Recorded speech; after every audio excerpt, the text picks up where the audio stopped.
you feel that everyone gives a shit about what they're doing. No one's sitting there going like, "Fuck this, I don't want to be here." Even when you look at like I'm Jay not even doing his supposed to thing. be here today. I'm not even supposed to be here today. Exactly.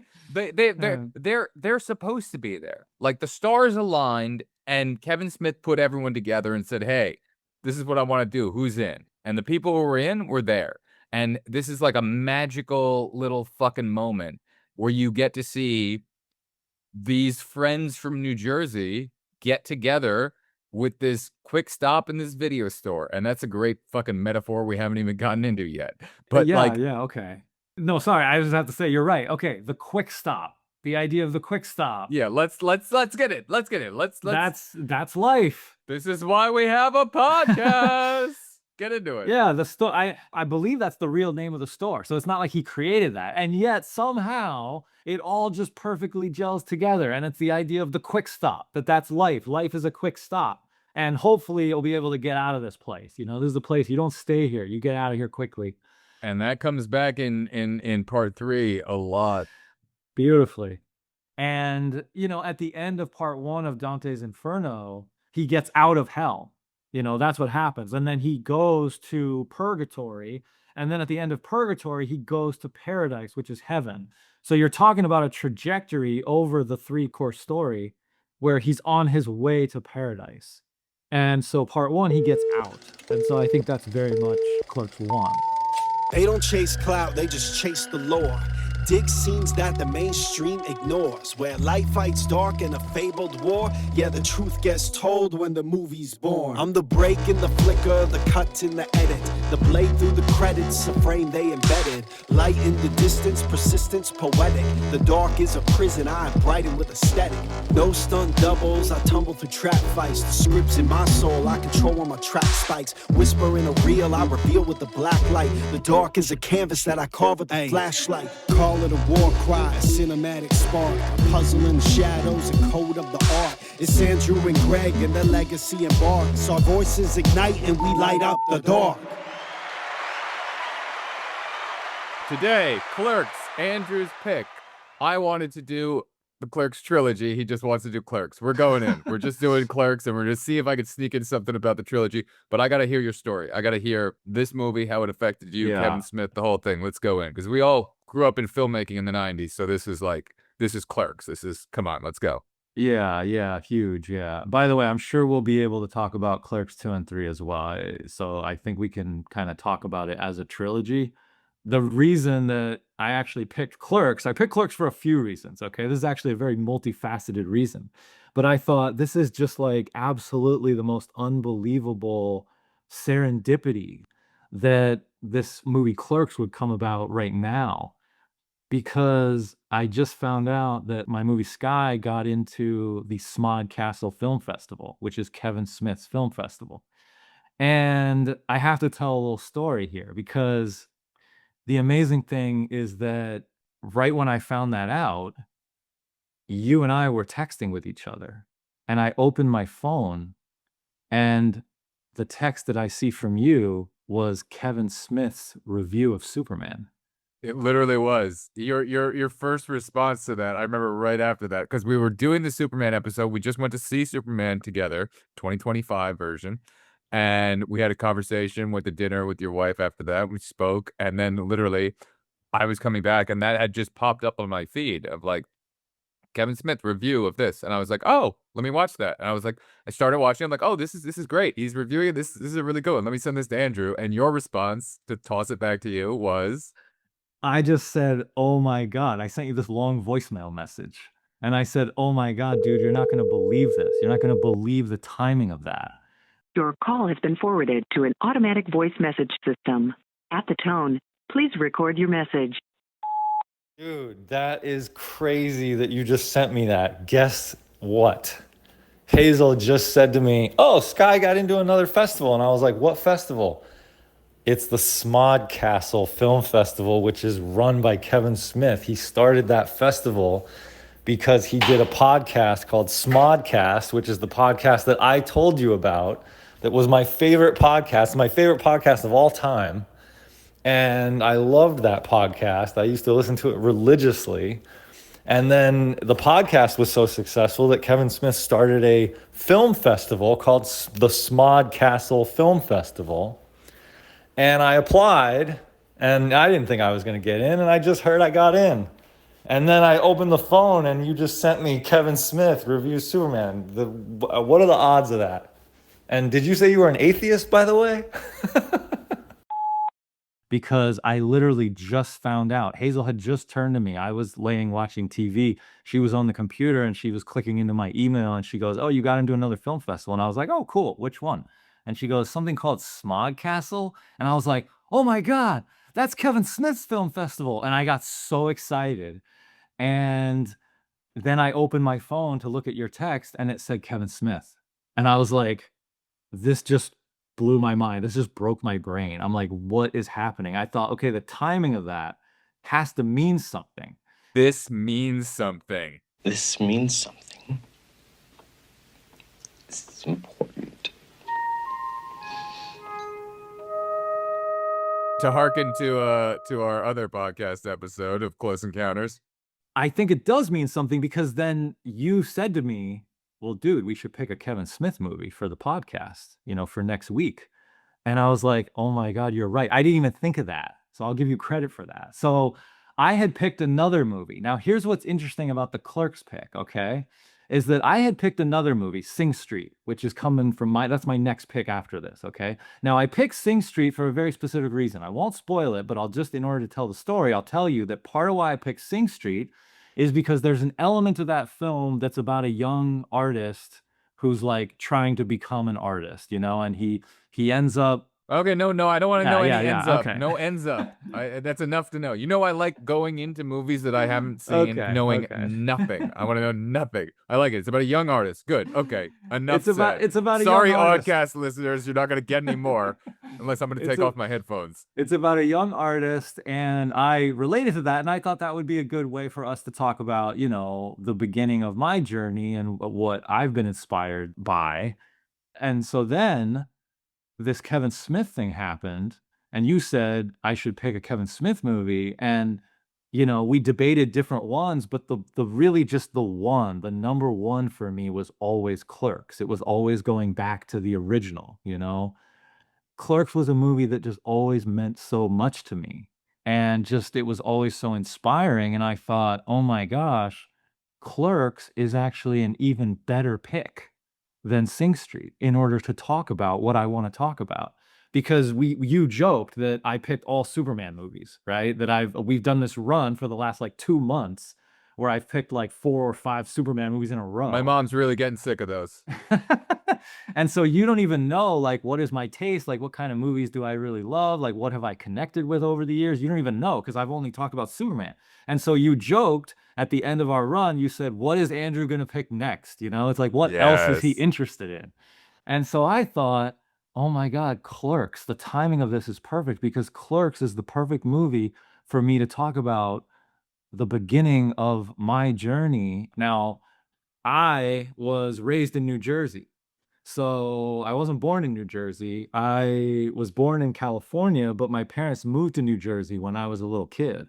And then when I was a teenager, I fell in love with, movies and I wanted to be a filmmaker. And of course, there was this whole 90s boom of indie cinema. And so you had Clerks. And I looked at, this guy who was a young male in New Jersey who made this indie movie, did it successfully. And I just thought that was such an inspiration, and I always loved his style. I always loved his humor. And obviously it has a certain kind of juvenile flair, but there's also this incredible intelligence to it, and like in this movie, Clerks, he uses these vocabulary words as title cards, and his dialogue is like very intricate, and it has almost this kind of like Woody Allen style.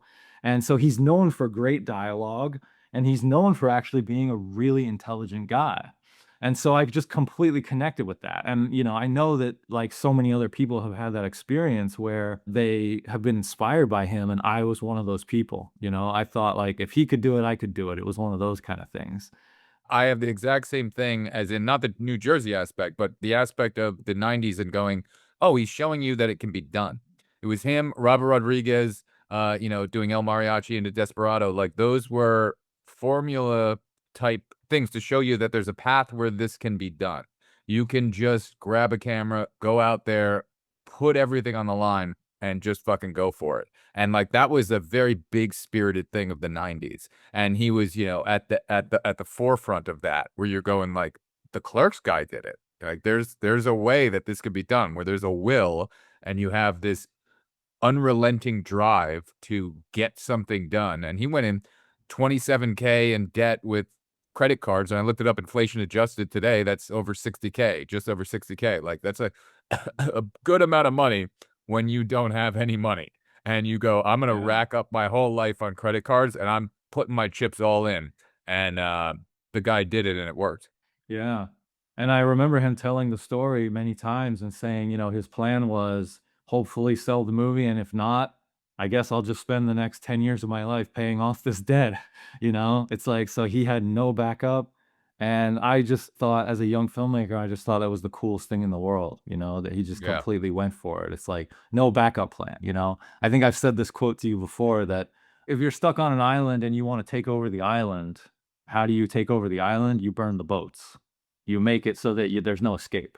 So you have to take over the island. You sabotage your own escape plan to force yourself into this is the only way. This is the way. Yeah, yeah. That's great.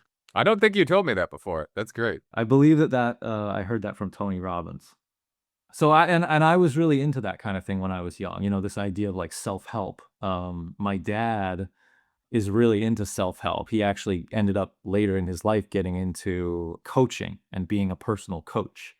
And so I grew up with this idea of like, you have to, really improve yourself and just make it. And it's all up to you, and like nobody's going to help you. And you got to make your own destiny. You have to be the master of your own destiny.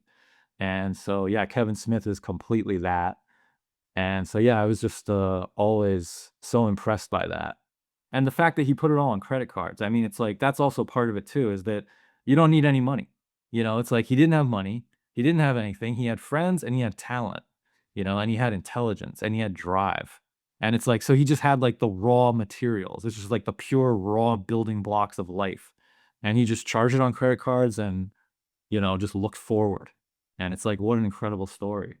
It's such an incredible story. And there's chance in there as well, because if Amy Taubin wasn't there at the fucking screening. Amy Taubin, who was our teacher at our film school. Yep. Yeah. And I had a personal relationship with Amy Taubin, which is interesting. And so, yeah, she and I were actually very close for the period of film school. She was my senior thesis advisor. I asked her to be my senior thesis advisor.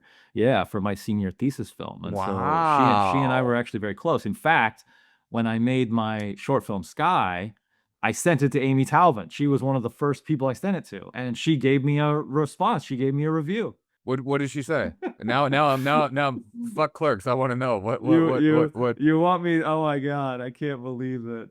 By the way, okay, I have like so much more on this. I know we got time. Don't worry. I don't know if people would actually know the story that Amy Taubin actually was essentially responsible for at least starting the domino effect for Clerks, where she saw the film and loved it. And then did she write an article, or I think she called Kevin Smith, or I forget exactly what happened. Do you know that story? Yeah, I think she wrote an article. I think that was the reason that I brought her up, because I always picture him being alone in this friggin' screening. And if she wasn't there, he would have gone back to New Jersey and that would have been the end of it. And like you said, fucking I'm in debt and I'll work my way out of this. But that's the thing, where one person seeing what you've done and responding to it and having an audience and people responding to what that one person says, it just butterflies after that. Like, so Amy Taubin, famous film critic, and Kevin talks, and I know a lot about how, she was essentially responsible for, making Clerks happen. Yeah, and she happened to teach at the film school that we went to. And so that's like, I thought that was like such a funny connection, because I was actually very close with Amy Taubin during my time at school. I made my first year film and I was very proud of it. I really put a lot of work into it. And I gave her the VHS tape and she took it home. And then the next class, she said, "Well, I'm gonna screen your movie for the class." And I was like, "Oh, okay. I kind of just wanted your opinion, but you're gonna screen it for the whole class. Okay, let's do that." So we all sat in her class and she screened it, and the credits rolled, and she turned the lights on, and she stood up and said in front of the class, "In my 30 years of teaching, this is the best film I've ever seen from a student at this school." Oh my god. Yeah, and I couldn't believe it, and I had my buddy next to me who, co-wrote the movie with me, and he was, like, elbowing me, and this was actually the best experience that I had at school with one of my movies, 'cause I mentioned that a lot of people didn't like my work in school, and, I never really expected to have that great of a response. And Amy was like the most respected teacher in the school. She was like the teacher where everybody wanted her class because she was this world famous film critic. She still is, you know? And then all the kids in the class who had criticized that film, then they all raised their hand and they had nothing but nice things to say. And I always remembered how funny that was because it's like when Amy Talvin says she loves it, now everybody says, "Oh, well, we love it too." Well, she gave it the blessing. Imagine if she came out of Clerks and said, "This is the worst piece of shit I've ever seen." Yeah, Imagine if she said that. It would have been gone. right. I know. It's true. Yeah. So she loved my work. And so that's why I sent her Sky because then, I went through a lot of personal stuff, didn't make a movie for 15 years. And of course, I've always remembered Amy Talvin for that. Her saying that in front of everybody kind of gave me like the inspiration of, I should stick with this. And so, I made Sky so many years later, and she was one of the first people I thought of. And I thought, well, I really want to send it to Amy to see what she thinks because that experience has, of course, stuck with me for, decades now. All right. Well, since you brought up her praise, I will say that I had the teacher, directing teacher, Wojtek Yasny, who was a filmmaking genius back in the day. He won Best Director at Cannes in 1969, and Wow. I did get big praise from him when I made something there. He stood up silent for like minutes and then just said, "Not since Bergman have I seen something this great." That's great. And, that to me had been the most ridiculous film that I had ever made, but I put every ridiculous thing I could throw into there, and it was very much unlike me at all, and, I just said, "I'm gonna just do screaming and reverse shots and whatever," and it was just like rewind, reverse, this, that, like, it was 15 minutes of absolute insanity, nonsense, and, it blew him away because no other student was doing something that ridiculous or would hand in something that absolutely absurd. Yeah, It now gave that me you more say it gave that. me more it gave me more found perspective of that movie because I was just like, "Oh, I'm editing this drunk at 3 AM, and, I'm gonna hand this in and just see Um, what happens. Let me make this experimental, ridiculous thing." that's And great, then, yeah. that was nice. Yeah, it was one of the most ridiculous things I've ever made. Yeah. Now that you said that, actually, it does remind me now I remember what she actually said to the class. She said, "I can see the influences, but at the same time, Andrew's style is completely unique." And I thought that was, like, such a really amazing compliment. I 100% agree, and when I told you that as a student, it had absolutely 0 meaning to you 'cause I didn't look like Amy Talbot. When Amy Talon says it, I remember it for 20 years. When Greg says it to Exactly. me, it's in one ear, out the other. Yeah, 100%. I do have to say, though, she did put you in a pigeonhole. She goes, "This is the best film that I've seen at film school." I did get, "This is the best anything I've ever seen since Bergman." Since Since Bergman, Bergman, I've yeah, that yeah, was the I've best never yeah, okay. yeah, Yeah. That's pretty good. Yeah, that's pretty good. I'm just fucking with you. But yeah, but because Amy said that, then, she and I got close. Of course, that meant a lot to me. And so then when I made Sky, that was like one of the first things I thought. I was like, I wonder if, do I still even have Amy's email? And I didn't even know if I had it. And I just searched Amy in my email and it popped up and I was like, oh my God. And I didn't even know if she still had the same email address. So I was like, well, let me just send it and see what happens. And sure enough, the next day, boom, email back. And I was like, whoa. What'd she say? Amy, I hope I have your blessing. I think it's okay to read it. There's nothing bad in there. You can also Yeah, say, "Hey, so I mentioned you in my podcast. Here's the unreleased episode. You have 48 hours before this goes live." right. This is so funny. I did not think I was gonna lead to Amy Talman here, but okay. So she wrote to me, "Hi Andrew, thank you for letting me see it. Oddly, I had just finished looking at a piece by a filmmaker whose work I've always liked, Sam Fleischner. He's the founder of the Rockaway Film Festival, and his new film Jetty is showing on August 20th. It also has a score by Animal Collective because I used the song by Animal Collective at the end of my short film. And I then, because she said that, I then applied to the Rockaway Film Festival, and I haven't heard yet about that. So fingers crossed for that one. Should have name dropped. You should have name dropped on when you were doing that submission. I actually did. I actually asked Amy. I said, "Hey, put in a good word for me." So she said, because I in my email I told her this is my first film in 15 years. I sent it to her. I said, "Hey, Amy, I just made a movie, and I always respected you, and I'm curious what you think. I'd be honored if you would watch it." And she wrote, "If this is your first film in 15 years, what have you been doing?" That's a very good question, and you're like, I've been asking myself the same Yeah, thing. yeah. So I have a good answer for that. But she said the film is nicely made. Hey, all right. But she said, "I'm not quite sure what it's about. If it's about a boy whose pressing desire is to find a place where he can lie back and see only sky, I wonder why there isn't more sky in the film." Oh, interesting. That's what she said. And I remember reading that thinking, Interesting perspective. yeah, and I remember thinking that, or I remember reading that thinking, gosh, I really tried to put a lot of sky into the movie.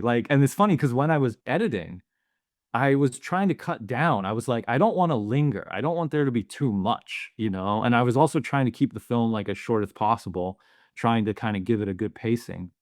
And I just thought, I don't want it to drag. But I also know at the same time, I need to create an experience of an ending. Yeah, if you were cutting to the sky before then, I don't think it would be effective. You finally got to the ending, and then you get to see in all its majesty.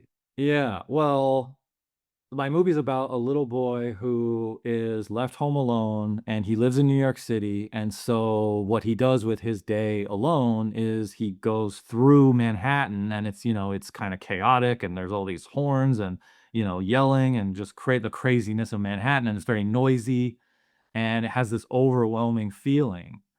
And the idea is that he goes to the park and he eventually finds this clearing that's very, very peaceful.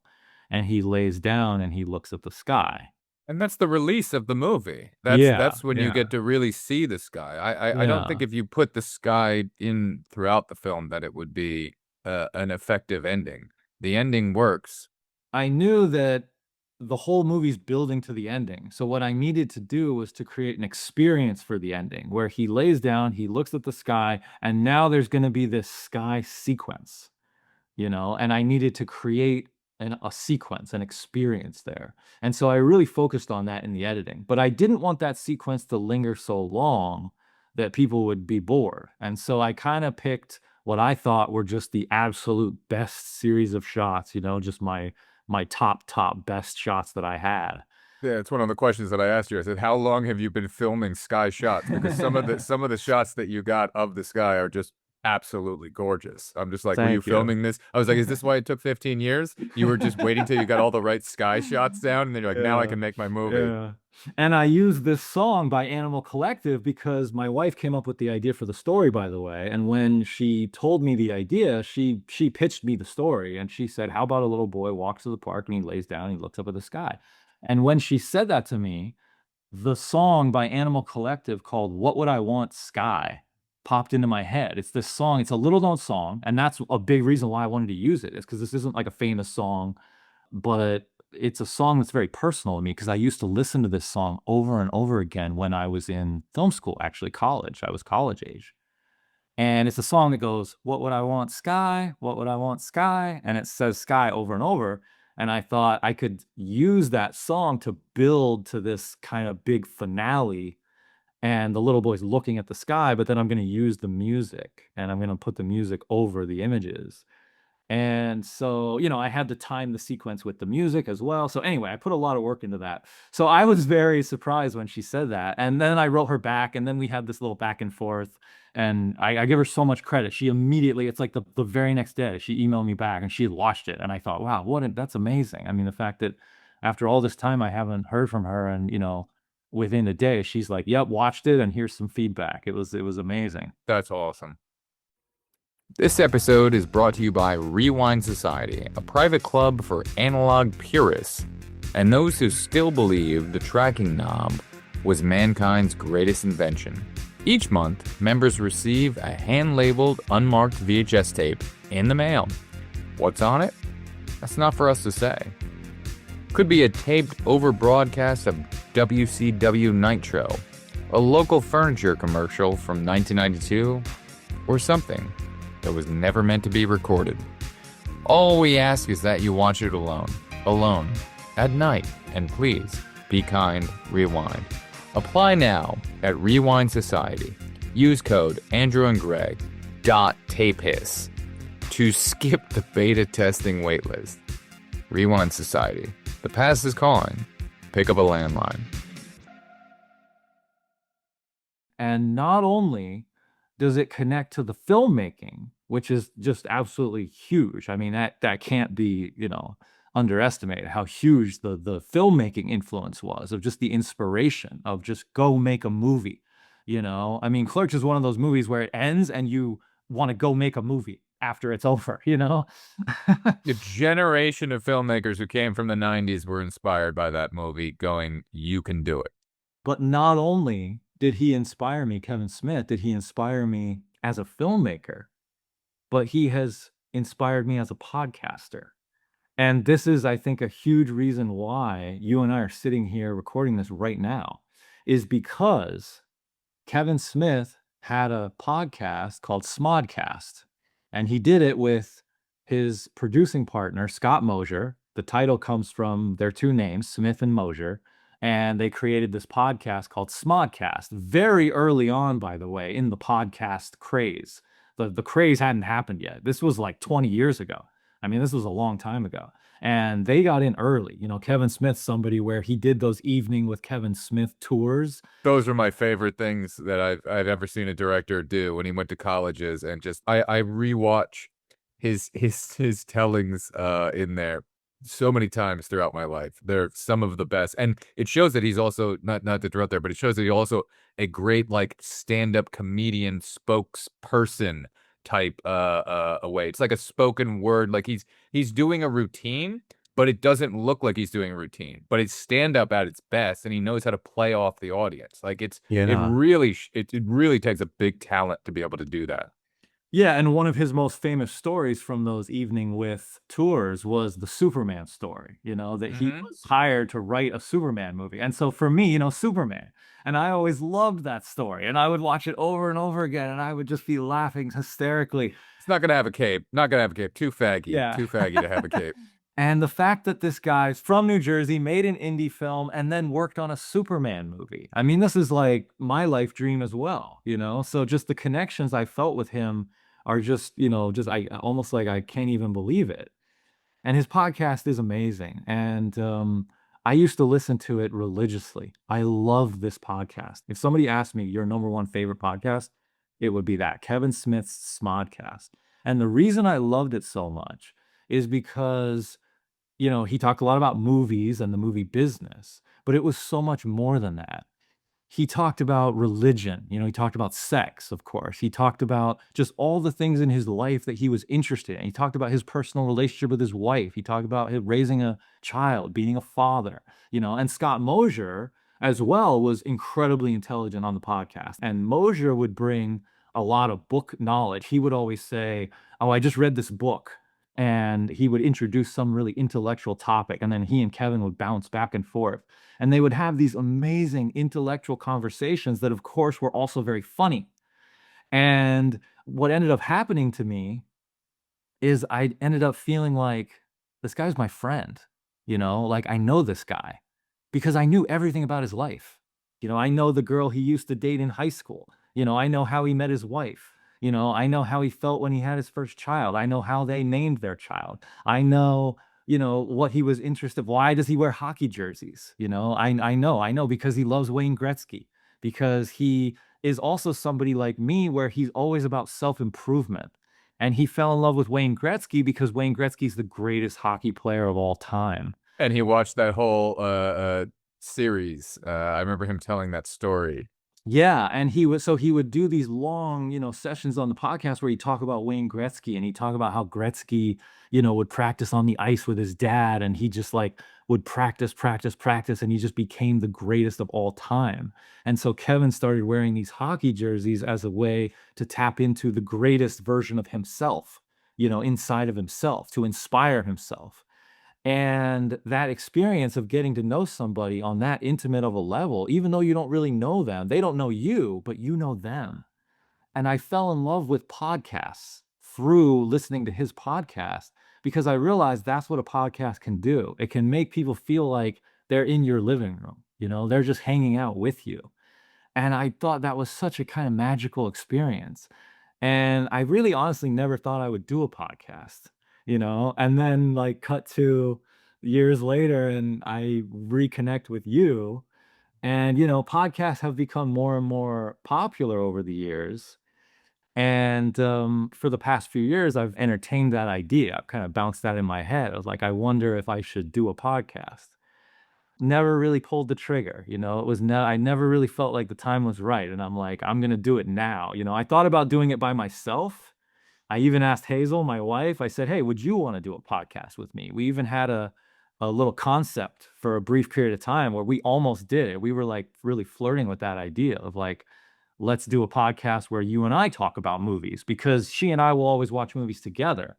And then I'll have conversations with her about them and we'll have great conversations. And she's super smart. And so she brings a lot of knowledge, you know, and she makes me see movies like I have never have seen before. But just life and just we're so busy and there's just so many things going on. It never really felt 100% right.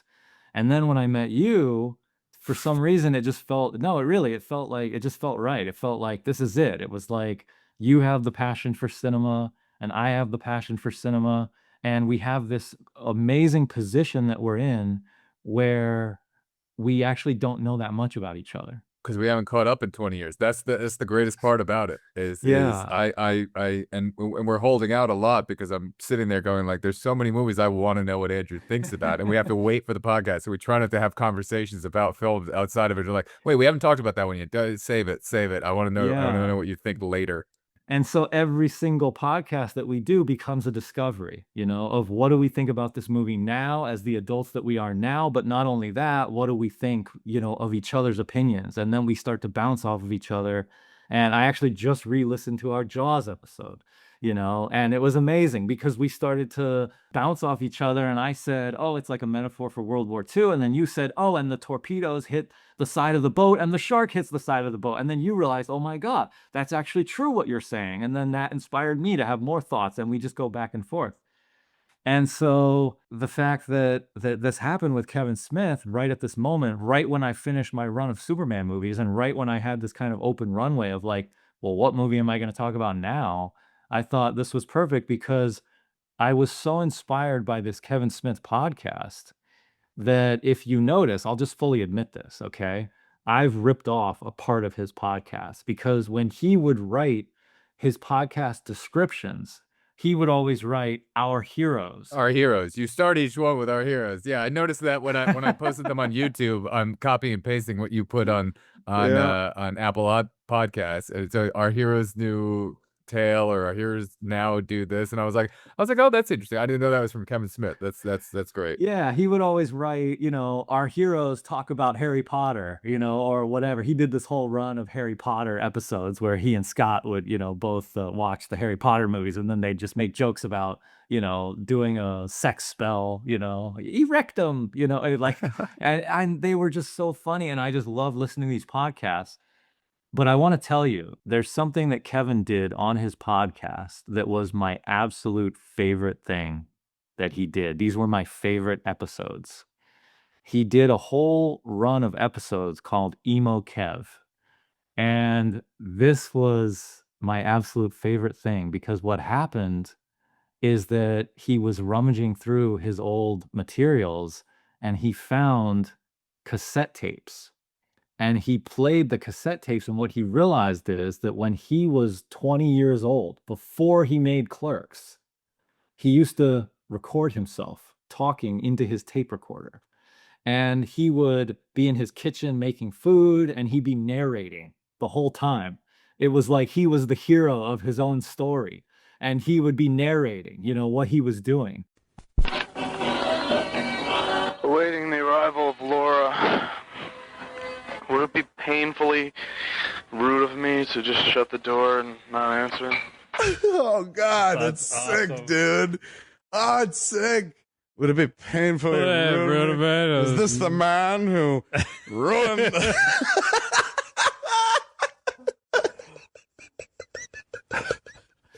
And then he would go out riding his bike in, the streets of New Jersey, and he'd take his tape recorder with him, and you'd hear the wind, Once again on the way home from work. Okay, once again on the way home from work. Yeah, now we've paused. We've jumped out in time. Okay. Maybe we'll find out what happened with Laura. Apparently, I did answer the door. Yes. October 3rd. The end of the October 3rd, 1990, this is. October 3rd, 1990. 90s almost. 2 more months. And he'd be saying, like, I'm kind of depressed right now. I don't know what I'm going to do with my future. Where's my aspiration? Oh, all right. Why am I not going there? Why is it taking me so long? Where am I going? Why am I not going there? Why is it taking me so long? Yeah. 19-year-old Kev wants to know, Scott. And he'd be talking about how he was very lost. I know I'm capable of happiness. I just forget how. So this is his verbal diary. Yes, it was a verbal diary. And I think it was inspired by Batman because, of course, Batman is his favorite character. So he said, Batman would always narrate, right? And so I think he said he used to wear a long black trench coat. I think he even called them the Batman years. And he sort of imagined himself like he was Batman, like he was this comic book hero. And so he would have this audio diary. But it ended up being hysterical because he was a young guy. He was very lost. He had no direction for his future. He had dated a girl long-term in high school and they had broken up. And he just, had no direction at that point. And he rediscovered, later in life, of course, after, being a very successful movie director, and now he has this podcast, and he discovered these tapes. And, I just give him all the credit in the world. This just like meant so much to me because he had the courage to just say, I'm just going to play these for people. I'm going to let people hear. What did I used to think when I was 19, 20? And these are all my inner thoughts. And he played them on the show. And the tapes were so long that it took like multiple episodes. So each episode was titled something else. It was like Emo Kev, and then one was called Dark Notions, because he said one of his quotes on the tape was, he goes, I'm the king of dark notions. Oh, she was beautiful. Maybe that's about it. She was beautiful. Not just physically, but she was a beautiful person. Yeah, she had dark notions, but hell, I'm the king of dark notions.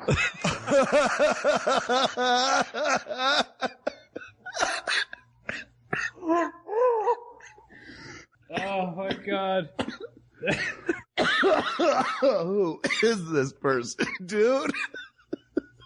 And then they just, him and Scott just like would crack up because they'd be like, dark notions. They're like, what are you talking about? Like, you don't know anything about darkness, or you don't know anything about suffering. Like, you're a kid, like you're living at home, like mom and dad are taking care of you. But like, that's what you feel like when you're a kid, right? He got his heart broken. He knows all about dark notions. He knows about high school dark heartbreak. notions.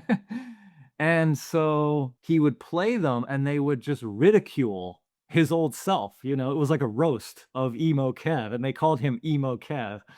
You have no pride in yourself. No sense of self-worth. No pride, no... You don't revel in the wonder of you.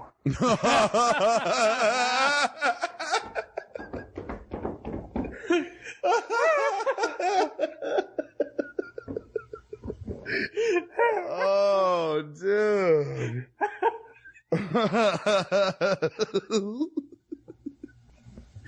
Oh god. No wonder you're the king of dark notions. I don't revel in the wonder of me. And it was the funniest thing I'd ever heard, but I think the reason, and I would play them over and over again. I mean, I listened to these like 10, 20 times. I would just go back to back to back. And I think the reason why I love them so much and why they meant so much to me is because I felt that way, you It was a know? shared experience, yeah. Yes, and actually said this on the podcast, and in those episodes, he goes, "I've had so many people reach out to me and say, dude, I am emo Kev,' you know, I'm going through this right now,' and I was one of those kids." Does he have merch? Does he have Emo Kev merch? Oh, I don't know, but I would love He that. should. Yeah, yeah. But I felt that way, you know, I have felt very lost in my life at times, you know, and it's like sometimes you feel like you just don't know what to do next, you know, and I would listen to these episodes, and I think the reason why it was so impactful is because he would say the reason why he was able to get away with, you know, ridiculing his old self is because he made it. Yeah. You know, he made it through, and so it's the inspiration of He'd shed that skin. yeah, yeah. So it was like a living example of you might feel this way at one point in your life, but look at what great things can happen if you just keep going and you push through and you try to figure it out, you know, that life can work out. It's possible. Like you can have hope. And so there was always this incredibly positive message that I felt like he embodied. It's a huge reason why you and I are sitting here doing this because when we first started, we even said to each other, you know what, we should try to be anonymous. You know, let's be as anonymous as possible. Right. And what I kind of discovered pretty quickly is that it's very hard to have a conversation with a friend and be anonymous. You know, I mean, you inevitably end up talking about your life. And so I talk about my wife and I talk about my filmmaking and, you know, the reason I thought to do that is I thought, you know, I don't wanna put those chains onto myself. I don't wanna say, like, I'm gonna hold back. We're only gonna talk about movies, you know, and I'm not gonna talk about any personal stuff. I don't want people to know about me. And the reason I thought, no, I don't wanna be that way is actually because of Kevin Smith, because when I listened to his podcast, I felt like I knew him.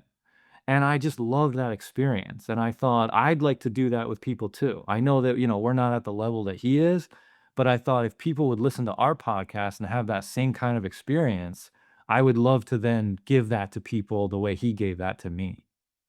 Wow.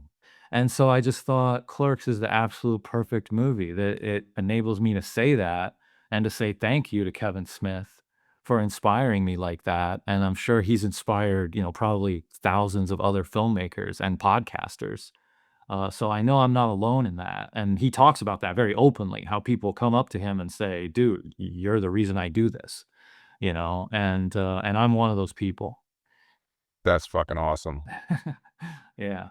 And then also when I would listen to his podcast, what started happening over the course of the show, because it lasted for many, many years, is that Scott Mosier, his partner, would drop out on a lot of the episodes because Scott ended up becoming very successful in his own right. He ended up co-directing the animated Grinch movie that came out a few years ago with Benedict Cumberbatch as the voice of the Grinch, which I watched and I loved. I thought that was a wonderful animated movie. So Scott ended up becoming a director and he ended up becoming very, very successful later on himself. And so he would get very busy. And so Kevin wouldn't have a co host. And so what Kevin started to do is he would start to interview people. And what I started seeing popping up on his feed was interview with such and such a filmmaker about the experience of making their first movie. And I would see that and I would think, "Oh my god, I would love for that to be me." And that became one of my dreams, is I thought, "I'll know I've, you know, quote unquote, made it when Kevin Smith is interviewing me about the making of a movie that I have made." That was great. We finally got to the heart of Andrew where he's getting full into it. Yeah. I love this. We feel the passion. This is fucking great. And so then when I was applying to film festivals for Sky, you know, I applied to hundreds of festivals, okay?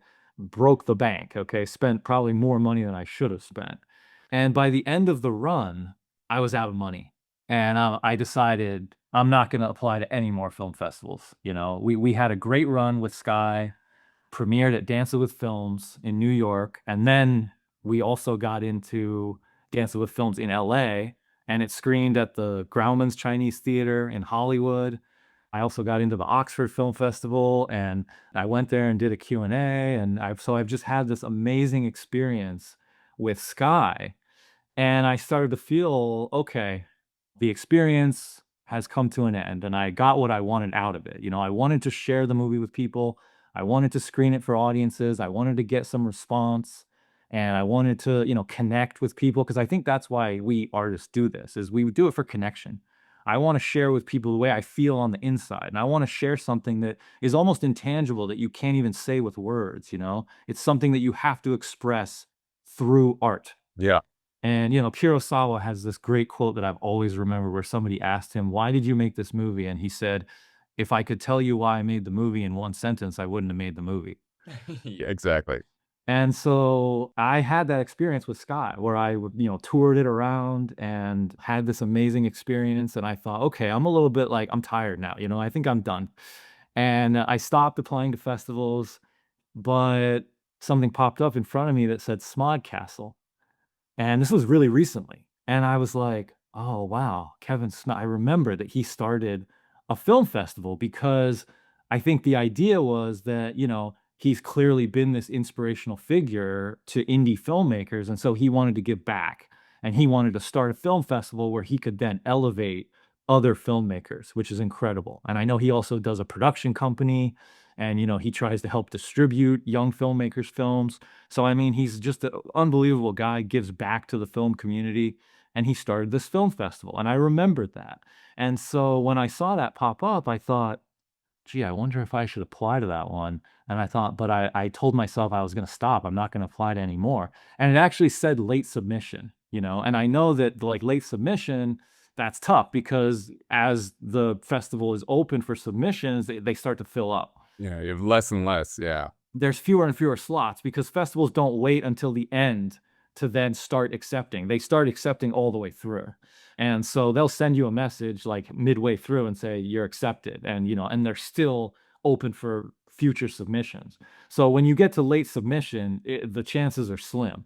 And I thought to myself, gosh, I don't even know if I should apply, but I just thought, you know what? Fuck it. Let me just do it. What it's like $20, $30, whatever, like I don't know. Who knows, right? Let's just do it. And so I clicked submit and I was like, whatever. And I didn't think about it, you know? And then I told you I was, you know, just sitting on the couch the other night and Hazel's on the computer and she says to me, "Hey, you got into another film festival." And I was like, "Oh, which one?" And she said Smodcastle. And I was just like, oh my God, I can't even believe it. I can't believe it. And I think I'm more excited about this film festival than I have been since the premiere. You know, the premiere was very exciting. But this one's special, you know, for all the reasons I've said, because it's really like I thought of it as one of my dreams. You know, it's one of my dreams to meet Kevin Smith, to be interviewed by Kevin Smith, and, you know, to be at his film festival. I don't know if he personally watches the submissions. I don't know how it works, but the fact that Kevin Smith might watch my movie that I really poured my heart and soul into, that's a really cool thought. So the festival is coming up really soon. It's within the next couple weeks. So I invited you to the festival. I hope that you're available on that date. I know you're busy, but we'll see if we can make that happen. And so, yeah, in the next couple weeks, I'm going to go to the Smodcastle Film Festival and show Sky. Yeah, once you find out the exact date, definitely let me know because I know partially it could be on the weekend. That would be great. Partially it might not be. It might be in the middle of the day. You got to let me know. Yeah, so I just thought, yeah, so what a great opportunity now for us to be able to revisit this movie, Clerks. This episode is brought to you by Rewind Society, a private club for analog purists and those who still believe the tracking knob was mankind's greatest invention. Each month, members receive a hand-labeled, unmarked VHS tape in the mail. What's on it? That's not for us to say. Could be a taped over broadcast of WCW Nitro, a local furniture commercial from 1992, or something that was never meant to be recorded. All we ask is that you watch it alone, at night, and please, be kind, rewind. Apply now at Rewind Society. Use code Andrew and Greg .tapis to skip the beta testing waitlist. Rewind Society. The past is calling. Pick up a landline. We watched Clerks, and then we watched Clerks 2, and then we watched Clerks 3, and you specifically, and that was yesterday. I did 1, 2, 3 yesterday to brush up. You know, I don't watch them on a daily basis, but I've seen all of them a few times. Part 3, I'd only seen once before, and I was really excited to watch Part 3 again. I was hugely into wanting to watch Part 3 again. So I had a very good experience watching them back to back to back yesterday. And you watched 1, 2, 3, and then went back to 1 and rewatched 1 twice in the past 24 hours. So Yeah. let's get into the official. We're talking about the original 1994 Clerks that you picked for today. Yeah, I mean, the first Clerks movie, I've always loved that movie, and I watched it twice this week, and I still love it. I mean, it's just I watched it, and I just, like, was laughing the whole way through and had a smile on my face the whole time. I mean, it's such a cool movie. It's got this '90s grunge, rock and roll kind of thing going on, the soundtrack, the rock songs. Dante wears his big combat boots, and it's like these two guys who are kind of slackers, and they make fun of everybody, and they kind of think they're above everybody, which I could definitely relate to when I was a teenager. You always think you're smarter than everybody, right? And yeah, the movie just has this just super cool '90s vibe. And it reminded me of, I feel like I kind of get it now, is that you had that wave of these '90s filmmakers like Richard Linklater, like Quentin Tarantino, Robert Rodriguez, that had that kind of Gen X rock and roll style. And they brought that to cinema. And this movie is huge with that, and I love that about it. I mean, I don't know if I used to hang out outside of convenience stores, but I definitely knew kids who did. Like I went to school with these kids. Like this is very much in my wheelhouse, yeah, in my personal experience. Oh yeah, this is 90s like skater slacker life, chilling out, being the guys in the corner with your two friends, looking at everybody else, going "fuck them." And this is like it's so.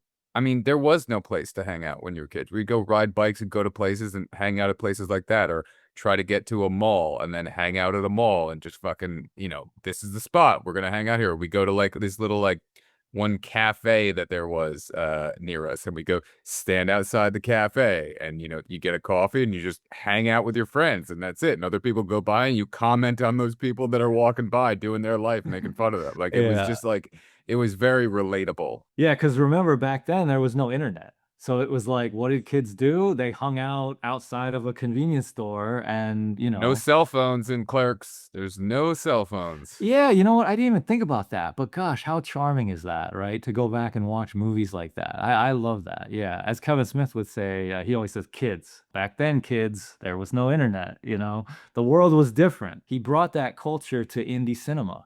And there weren't, movies like that coming out of the 80s. Sure, you had certain aspects of like the Breakfast Club or things like that, but this was that Richard Linklater. You nailed it by bringing him up. This was that slacker vibe of, hey, we're looking through the eyes through different people right now. This isn't like a Hollywood type film that's polished on every end. This is like a movie that's gritty and has something to say, and nobody else is doing things like this. You're like, oh, we're going to just hold in a one shot for 90 seconds with these actors just speaking a director's dialogue to the exact word that director wants it to be said in a very Tarantino type way, where say my words exactly the way that I put them on this page. They need to be perfect. They need to be right.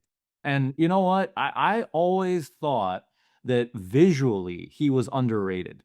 I actually, he would be criticized for that, and he'd talk about that very openly. Yeah, I've heard him say that many times. Like, I'm not a shooting type filmmaker. I'm I've heard him throw himself under the bus like that, but he throws himself under the bus like that in many ways. I think he does care. He does care a lot. He has very self-deprecating humor, but Right. But I was actually struck by this movie, and I thought how well it was shot and how creative it was and how the camera there's some yes, he does these one shots, which might be out of necessity, but there's also I mentioned Woody Allen at the beginning. He has this kind of Woody Allen intellectualness because that's what's so Yeah. cool about Clerks is that it has all these sex jokes and it's these teenagers and they're smoking weed and they're kind of crazy, and yet there's this intellectualness that's like elevating everything where you feel like, but wait a minute, whoever made this movie is incredibly smart. You can tell that there's something going on in this movie that's not just kids hanging out with a camera. If it were just kids hanging out with a camera, it wouldn't have been sold to Miramax, you know, it wouldn't have become a cultural phenomenon. There's a reason it became a cultural phenomenon. It's because it has this elevated quality. And that's something that I really want to delve into in this episode, because there were so many things that I noticed. But let me just say before we get to that, visual to go back to the visual point, there's that one scene where they're in the car and the camera's like whipping back and forth, you know, on them. And so he does a lot of stuff like that where he'll do like camera movements that are From really the back cool and seat. creative. Yeah. Yeah, and some of the lighting, like, I love the shot of Jay and Silent Bob, you know, outside when Jay's dancing, but they're completely silhouetted, you know, in darkness. It's fantastic. It's spotlight from the top, like, it's so good. Yeah, and again, it's just like it has this coolness to it. I mean, it's awesome. It is. It's fucking, like, 90s music is Kurt Cobain, and, fucking 90s filmmaking is 1994 Kevin Smith. Like, Yeah. Scorsese set off the tone for the 80s with, Raging Bull. He set off the tone for the 90s with, Goodfellas, and then that gets elevated here in a different inspiring a different type of young filmmaker to go, "You know what? Fuck it, I'm gonna do this." And now after 1994, people are going, "Oh, wait, what's this going on over here? What's happening on this edge?" I'm not throwing Tarantino on the bus, just saying that that's not a part of it. It's all a soup. But that was like the soup that we were watching when we were young kids going, "Oh my god, what is going on right now?" Yeah. This is elevating things to a new level, showing that, you know, Rodriguez could be doing this, Tarantino could be doing this, Kevin Smith can be doing this, and it's all different filmmakers saying, "Hey, this is the way that I wanna show you my world, and I'm bringing you into this." And they all did it in their own way, and they all, you know, were inspired by the same type of filmmakers, but they showcased it in such a different way, Yeah. and his way was very, very, very distinct when Clerks came out.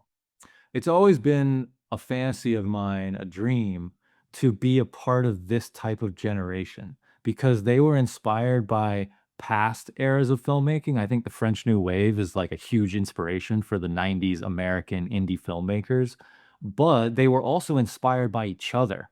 There's this incredible contemporariness that's like a domino effect, where it was like in the 60s when the Beach Boys would make Pet Sounds and the Beatles would say, "Well, we gotta raise our game for Revolver," you know? It's like they were inspiring each other. Yeah, it was a friendly inspirational challenge that they're going, "Okay, Yes. I threw down this as a gauntlet. Oh, wait, that was the response? Holy shit, that was fucking good. Okay, what's my next thing?" It's the same thing, Spielberg and Lucas and everybody from the '70s, and the '70s happened again at a very early time period in the early '90s where the studios go, "Hey, we can make these lower budget films out here. Let's toss money at these guys. Ooh, this independent thing's kinda working out. Let's see where that goes." Yeah. And I know Kevin talked a lot about how he was inspired by Richard Linklater's Slacker, you know, which was a movie made for very little money. It's really just kind of a series of vignettes. Fantastic film, though. Yeah, it's We just have kind that of on like our kids list? We walking have that on our around. You list? did, yeah, you just picked that one. Okay.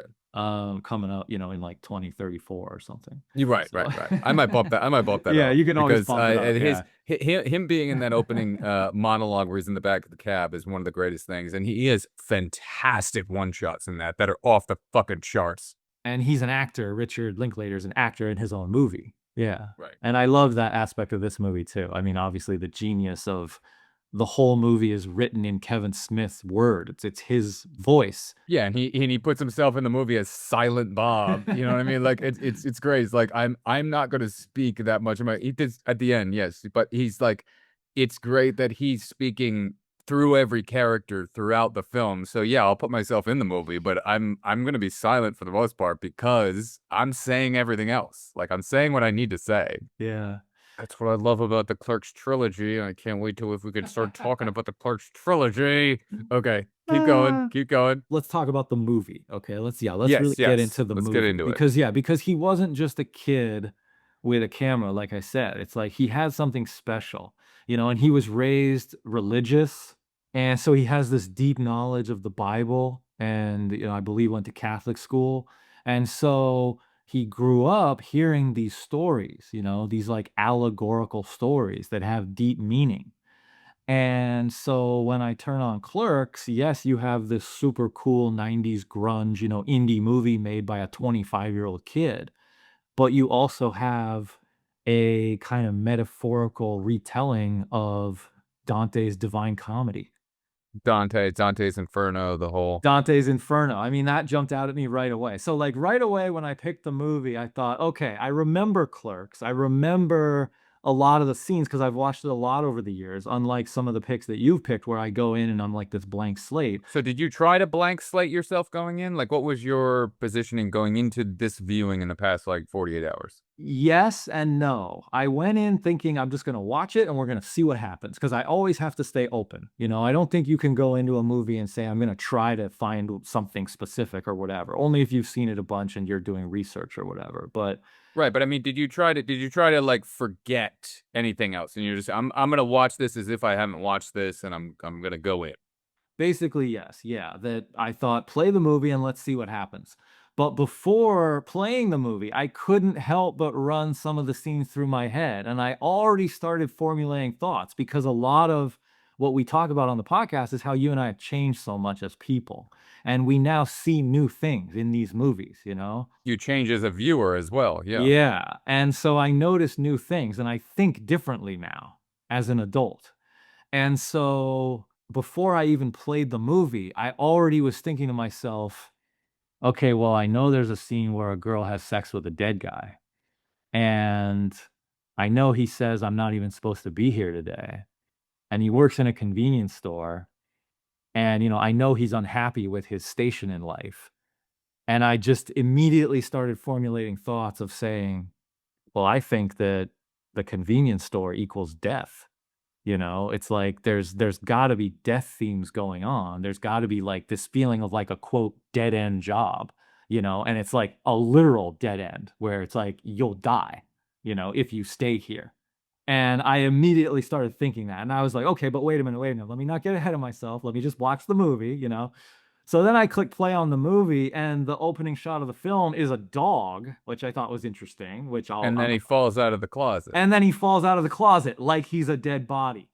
Okay. Okay. And so I immediately was like, all right, death immediately. And as I kept watching the movie, just all of these death themes were just like radiating through the screen. And you know, the first scene in the convenience store, the guy comes in who ends up being the Chuli's gum representative, and he says, trying to convince the kids to stop smoking, and he kind of vilifies, the first title card is vilification, and he vilifies the clerk, and he calls him Mr. Merchant of Death. Good. Okay. Okay, so it's like, and he's immediately associated with death, is that you're giving people cancer. By being a clerk, you're causing the death of other people. You are a merchant of death, you know? And so there's just death everywhere. So I have like a whole bunch of notes on that. But then, of course, immediately as well, there's the idea of Dante and Dante's Inferno. And what, you know, with death, of course, also can come hell and like the afterlife and like being stuck. You know, that there's the idea of like purgatory or hell. And, you know, as I said, Kevin was raised very religious. So, you know, to me, the movie has all of these themes going and it's just like firing on all cylinders. And I became so excited watching the movie because so many things started jumping out at me. A big one that I noticed like immediately is there's a famous scene where they talk about the workers in Star Wars Return of the Jedi. You know, they talk about oh, when the rebels blew up the Death Star, they killed all these innocent workers, and it's like it's a funny scene, and I know that, in 90s cinema, that was super unusual. That's one of the things that makes the movie so special is that you basically have a movie that's about people talking about other movies. Well, you have a movie that's talking about what people would eventually start talking about when the internet came around, because that is an Yeah. internet conversation in 1994 prior to the internet. And as soon as the internet came around, what happened? Everyone got into little groups and started talking about this shit that they were interested in. And those were arguments that started happening there, and people started throwing those ideas around. He was doing that because there was no internet. He was just doing it with his friends and this and that. And he goes, I'm going to put this in a movie. And then it makes the audience members come out of the theater going, oh, yeah, that's a good idea. That's an interesting thing. Or, hey, we've had that conversation. That's the type of thing. And you start going, oh, the voice behind this film is saying the shit that I'm saying about stuff. Like, that's the relatableness of doing those types of monologues and those types of not specifically plot moving dialogue going through, but more character driven. Hey, they're gonna have an interesting conversation here. And that was the great part about the early 90s within movies like this and certain things that Tarantino was doing and the other filmmakers that we've mentioned, was it was not just like, what is the exact point of this scene? Just keep it to the plot, just keep it moving forward. You could have the characters expand and talk about certain ideas that would infer a bit more of knowing about what these characters thought and felt, and then you related to them. Yeah, totally. But of course, I started reading into it because I thought this is like one of the famous scenes in the movie, but it's not Here we just two go. characters talking about Star Wars. What it actually is they're talking about innocent people who work in a place where they shouldn't be there, and it leads to their death. And so it parallels with then. They are the workers on the Death Star, and their future is death. And the fact that it's called the Death Star, they're on the Death Star. And that comes to the original ending of the movie, which was going to be he gets killed. So Right, all of that right. being layered in there to that be the conclusion, like you're making great, great, great points for that to have been the ending of the original film. Yeah, and I know that I also remember Kevin telling a story about how he was inspired by Do the Right Thing, which was one of your first picks, which we talked about, where he said, that movie ends with Radio Raheem being killed. It's a movie that takes place all in one day, and it ends with a death. And Kevin said when he was young, he thought, well, gee, if you're making Wow, you're drawing the connection. Wow. All right, well, that's because he good. said that. He said when he was young and he was writing Clerks, he was like, "Well, gosh, I'm making this small little budget indie movie, and it takes place all in one location. I should probably have it end with a death then to make it seem more important." But then by the time they got to the end of the shoot, he kind of realized, that's actually not the right ending for this. He went his own direction. They have the footage of that, of the one shot of him being shot and thrown up against the cigarettes. It's Oh, okay. I didn't very even know that. so Okay. yeah, so last year, 2024, he went back through, he told a great story about all the ends that, that they cut off when they were actually ending, the film. They were in a garbage bag in the back of, like, what is the name of the theater or the theater rental? TH something or whatever it is.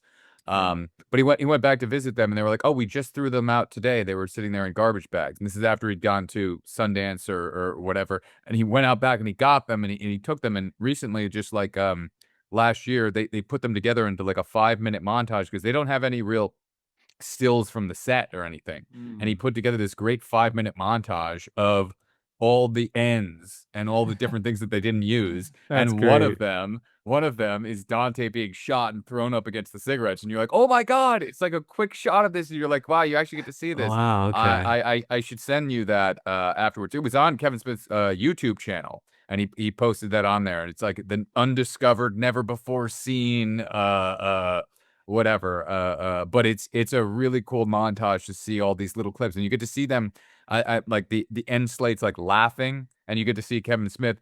He was slating the majority of the time. He was going out in the front of the camera and just slate, and then move off. Hey, action, and it's so great. But that little shot of him being blown away against this thing, I was like, oh my God, there it is, because you always hear about it, and you always hear like, oh yeah, he was going to be shot at the end. And they make a joke about that in Clerks 3, where they do a stick up and the guy pulls the gun and then they kind of go, nah, right? Yep. They're like, not gonna Yeah. work. Not gonna go there. And the fact that the movie shot in black and white, this is like, there's another joke in Clerks 3 where they're making the movie and, Silent Bob says, well, how about we shoot it in black and white because it'll represent the soullessness of commerce. And that was one of the funniest parts of Clerks 3. I laughed out loud and I was like, that's amazing. Where he's like, I'm an artist. This is how artists think. Yep. I loved that. And then it goes into each aspect where it's just like, and the placing of the lighting in here sucks, and it's also going to be a fucking metaphor for fucking, security cameras and fucking like, I just love how he just tossed it all out there. And yeah, I can't wait till we can talk about Clerks 3. Keep going. Yeah, oh yeah, we'll get there. But the idea of having it be in black and white, to me, I read into it even more because I was like, well, commerce, yeah, sure, but there's this idea of like a soullessness. The color is just drained from this place. There's no color, there's no life here. Like when someone dies and you see their picture online, they put it in black and white, right? So I think black and white is very much associated with death. I never thought about that. You're 100% right. When people die, they do it in black and white. I always thought, like, yeah, you see somebody dead in a newspaper, it's black and white. But you're right. Online now, when you could obviously easily keep it colored, they do make it black and white most of the time, or highly desaturated. Yeah, you're right. Yeah. Like, for instance, when you die, the color actually drains from your body, so you lose color in death. And so to me, that is a huge part of the black and white of the movie. It's like, and this is why the Dante's Inferno thing became so interesting in my mind, because it's like, yeah, it's like a purgatory like state. It's like they're stuck in this limbo where they don't have a soul and there's no life, and it's in black and white. And so it just worked perfectly. And that's the greatest metaphor for the opening of Clerks 2, where the flames are there and then it transitions from black and white into color. Like, there's to me, I can't talk about Clerks without talking about the other two, but I love it. I love it. No, we're going to keep going. We're going to keep going. Yeah, that was one of the coolest things, was then I immediately started Clerks 2, and it transitions into color by having the store burn down, and the store burns down with the flames that are in color. And so it's like, what is the force that transitions your life? It's the inferno, but it's in color, and it brings your life into color because you got out of this dead-end job. And your life now has color to it. You're now on the journey. The fire takes him out of the dead-end job in that. The fact that Randall didn't turn off the coffee maker, internally, that starts the flame, and the flames force him out of that life, but into a very similar one.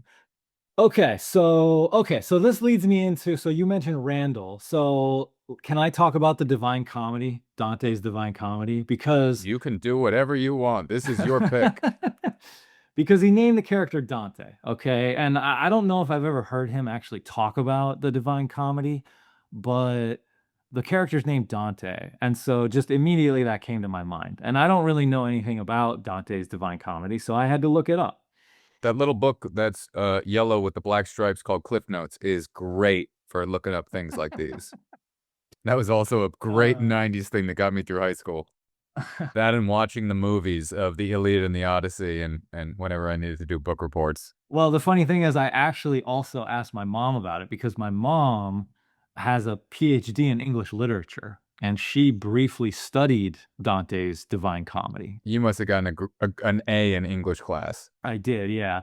And so I Googled it, and I just briefly kind of brushed up on it. And then I also called her and I asked her, hey, can you give me any little tidbits that I wouldn't get by, just Googling it? And so she gave me a little extras that I'll mention.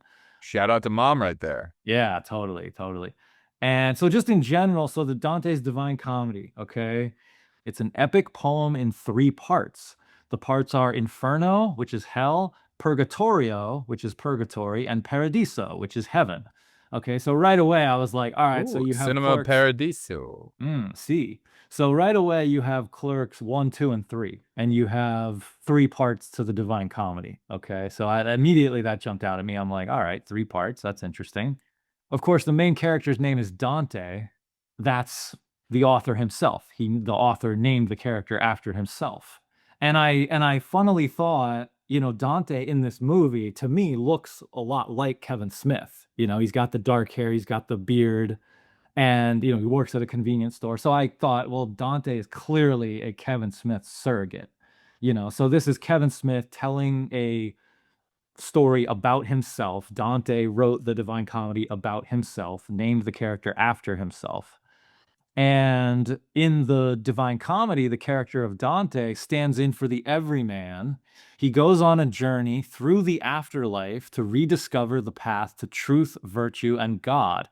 He's guided by Virgil, the symbol of human reason. Now, Virgil was also a real life person. He was a poet. And my mom told me, this comes from her, so shout out mom, thank you. She told me that Dante idolized Virgil, that Virgil had written the Aeneid about the character Aeneas. And that's a story about the founding of Rome. And that work, the Aeneid, gained almost like a biblical level reverence by the people who lived in that era. And she told me that people would even open the Aeneid, they would turn to a page and just point, and whatever sentence it said, they'd use that as like guidance for their day. So they used it like almost like the voice of God. And so Virgil was an incredibly revered figure. And Dante, he idolized Virgil. And so he wrote this Divine Comedy, and his character in the story is guided by this other character, Virgil, his hero. And in Clerks, you have Dante, who is guided by Randall, Virgil. And Randall actually has a line later in the movie where he says, I'm your hero. So I'm immediately like putting all these connections together and thinking like, oh my gosh, like I feel like Kevin must have jumped off of this at least for inspiration. That's a definite. So in the Divine Comedy, Dante has to travel through the 9 circles of hell, right? Now you know the phrase, oh, that's like the 9th circle of hell. It's like the worst of the worst. Well, that comes from the Divine Comedy. Dante created that. And so we now use that today still as an expression. It's like how we say the method to the madness. That comes from a Shakespeare play. So these writers, they create images that like last in our mind, and it just becomes a part of the culture hundreds, thousands of years later, and we're still saying this stuff. So it's amazing. But it's about, he travels through hell and he's trying to save his soul. And I thought there were so many interesting connections to the soul also in Clerks. And in the Divine Comedy, what is motivating Dante to go through hell and to go through this journey? It's the love of a woman. It's Beatrice. Beatrix Kiddo? Yeah, named Beatrice. So he loves a woman in the Divine Comedy, and his love for this woman motivates him to go through this journey. And of course, Clerks, I think of it almost as like a rom-com, actually. It's like the romance element is huge. I mean, Dante pretty much is like a romantic hero throughout all the films, and he's trying to find love. The whole story is about him trying to make it work with these various women, and he's trying to be happy. And Clerks 2 goes into that even more, where it's like, I believe in love, and the woman that he ends up with is like, I don't believe in love. And so much of it is about, do you believe in love, and are we going to be romantically happy together? So Dante is clearly motivated by romance and love, which is exactly the same as the Divine Comedy. But the fact that, the Divine Comedy is about a journey through the afterlife, and it's about a character trying to find himself. I mean, to me, that just like immediately connects, where it's like, obviously that's what Dante in Clerks is trying to do as well. Now, you might not think of it as the literal afterlife. In the Inferno, he literally goes to hell, and he meets the devil. But in Clerks, he's working at a convenience store. But it feels like, a version of hell or purgatory or whatever.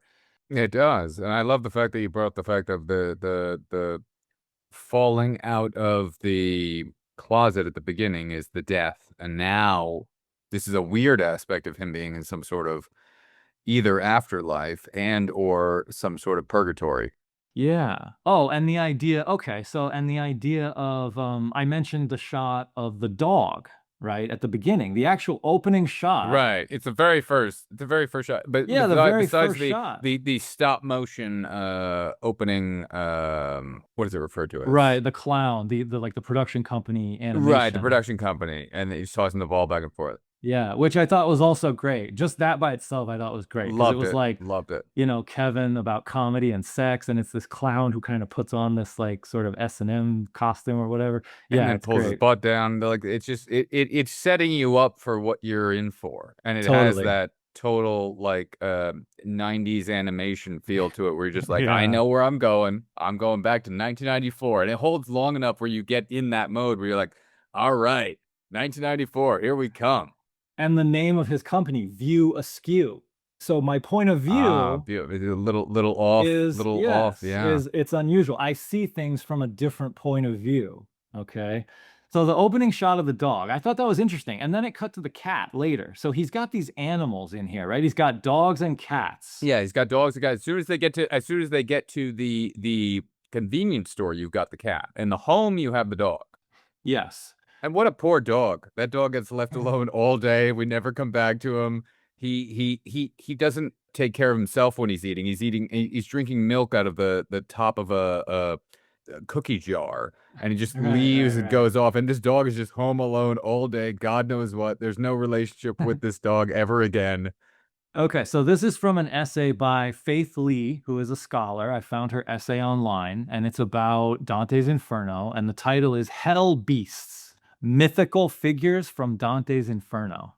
Okay, so it's about the beasts in Inferno, and here's one of the paragraphs in her essay.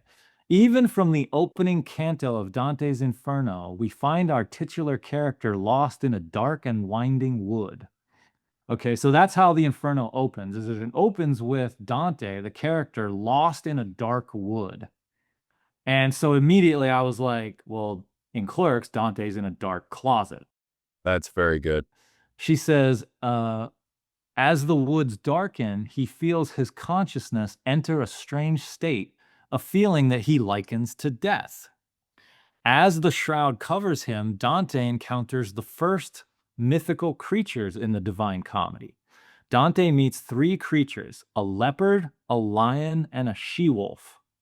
Selecting these three creatures in succession has many possible purposes. A passage from the Bible, Jeremiah 5:6, invokes these same exact animals as omens for those who refuse to beg for forgiveness for their sins. You're going deep.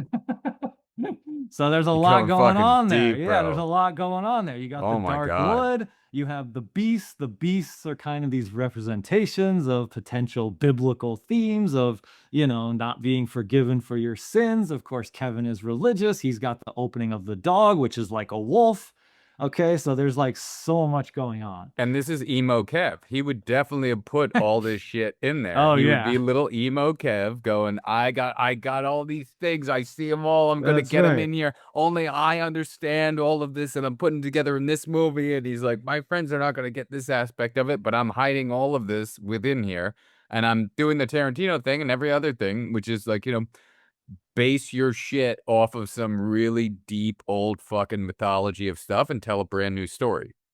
Oh yeah, emo Kev thought he was a genius for sure. And I'm not saying he's not. We're not saying thought as if he wasn't. We're just saying, I mean, he might be a genius because, yeah, I mean, listening to those emo Kev tapes, what was so cool about them is that Kevin would keep talking about, he'd be saying, can you believe that like 3 years later, this guy makes Clerks? You know, so it happened really soon after that, because what happened to Kevin is that he was emo Kev. He was riding around completely lost, you know, living with his parents, having no idea what he's going to do with his future. And he saw Richard Linklater's Slacker, and he thought, I could do this. I want to be a filmmaker. And so he applied to film school. He went to Vancouver, and he did a year, I think it was a year-long course. And that's where he met Scott Mosier, you know, a young kid at the film school.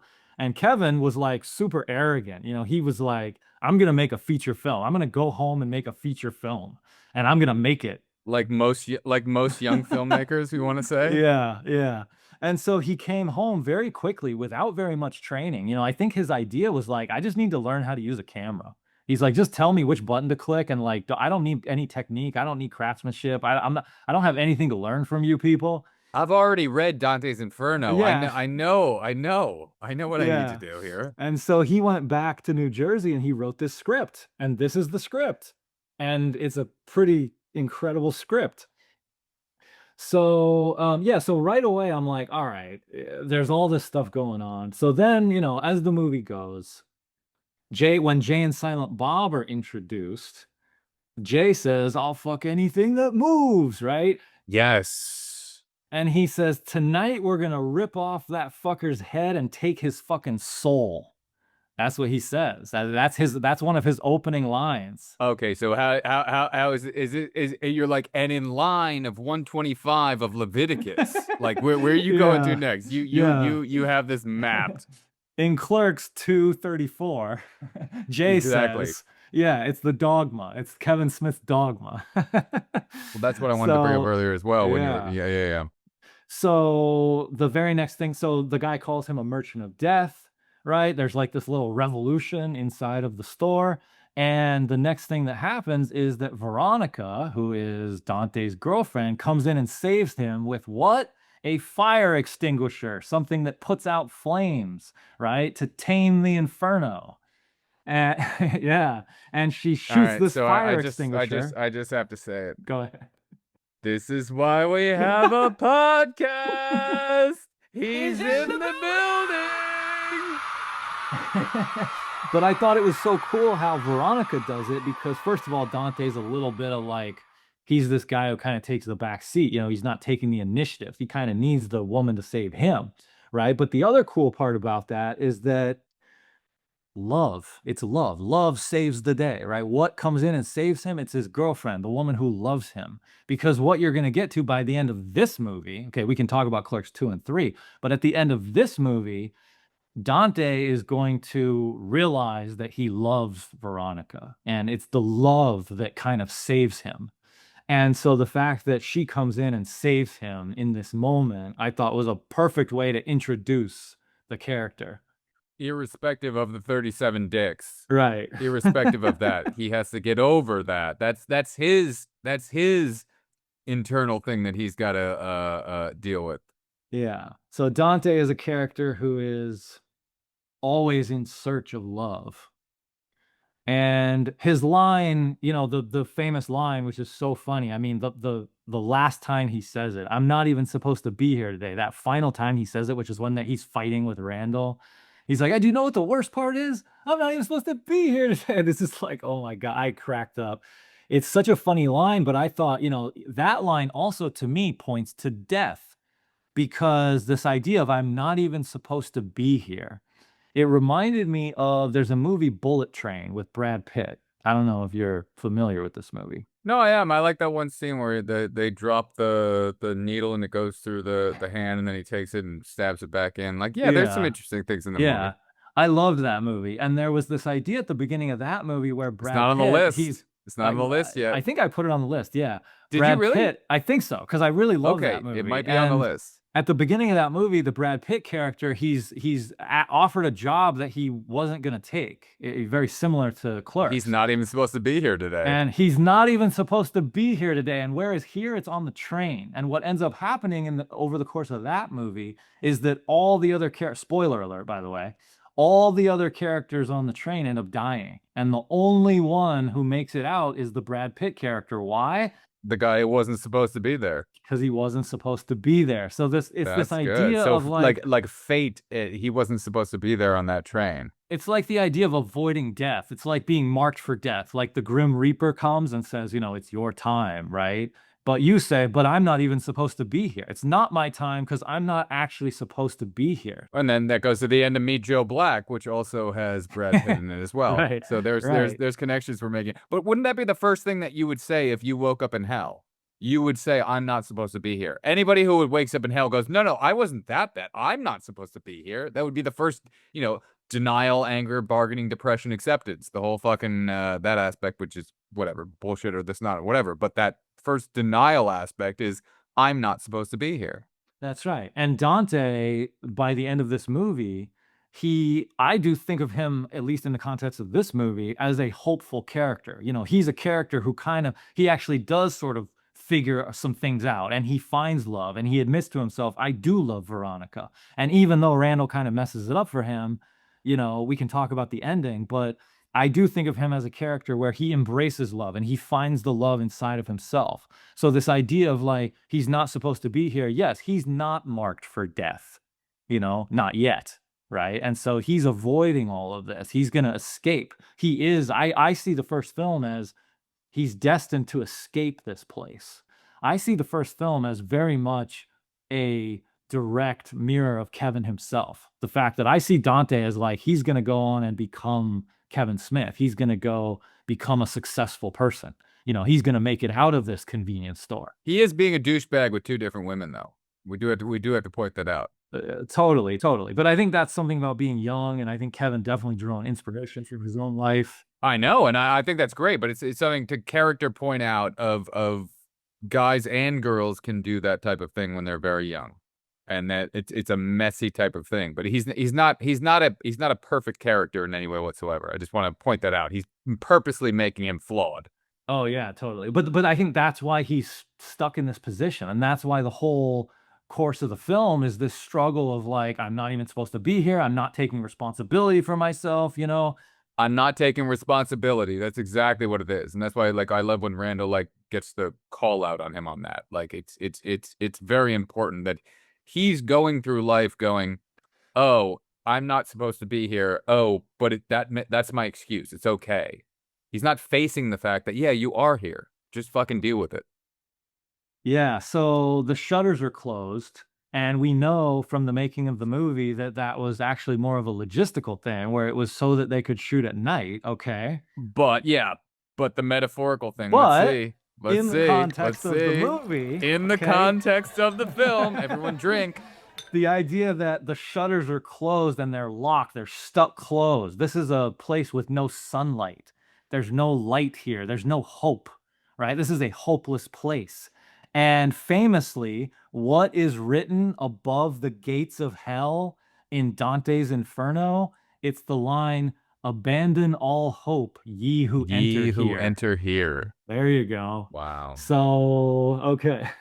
I thought it was gonna say, are you sure you were open? What's written above the gates of hell in Dante's Inferno? I assure you were open. We're just waiting for new applicants. Yeah. But then the idea of the sign, I thought, I assure you we're open. It's like the shutters are closed, but then he puts on the sign and says, no, we're open. And again, that connects to Dante's character where he's in this hopeless world, but he himself still has a little bit of hope. It's like, no, he's still open. There's still something open that's going to allow him to escape this place. And he's giving you assurance within that. Yes. Yes, I assure you. Yeah, it's true. And actually, you know, Randall gives him assurance throughout the whole movie. Yeah, Randall is like a little angel on his shoulder, which is why I love the fucking end of part 3, because the roles reverse, and maybe one day, because we're gonna get there. An hour and 33 minutes into this one. We're gonna get there. They keep saying he smells like shoe polish. Now, this one actually kind of made me shoe polish is Griffin. Do you have something with this? The shoe polish brand that they show at the beginning of the movie, it says Griffin on it. Now, is this Gryffindor? Is this something like I was looking at through Andrew's eyes going, is he going to find something about what is a biblical reference to Griffin? Oh, that's really interesting. Well, a griffin is a mystical beast. So that's actually very interesting. I would have to look. It's Griffin wax shoe polish. Oh, wow. That's basic black. And then it's sitting next to Griffin liquid wax. Cleans and shines dark brown. A griffin is a mythical creature with the head and wings of an eagle and the body of a lion.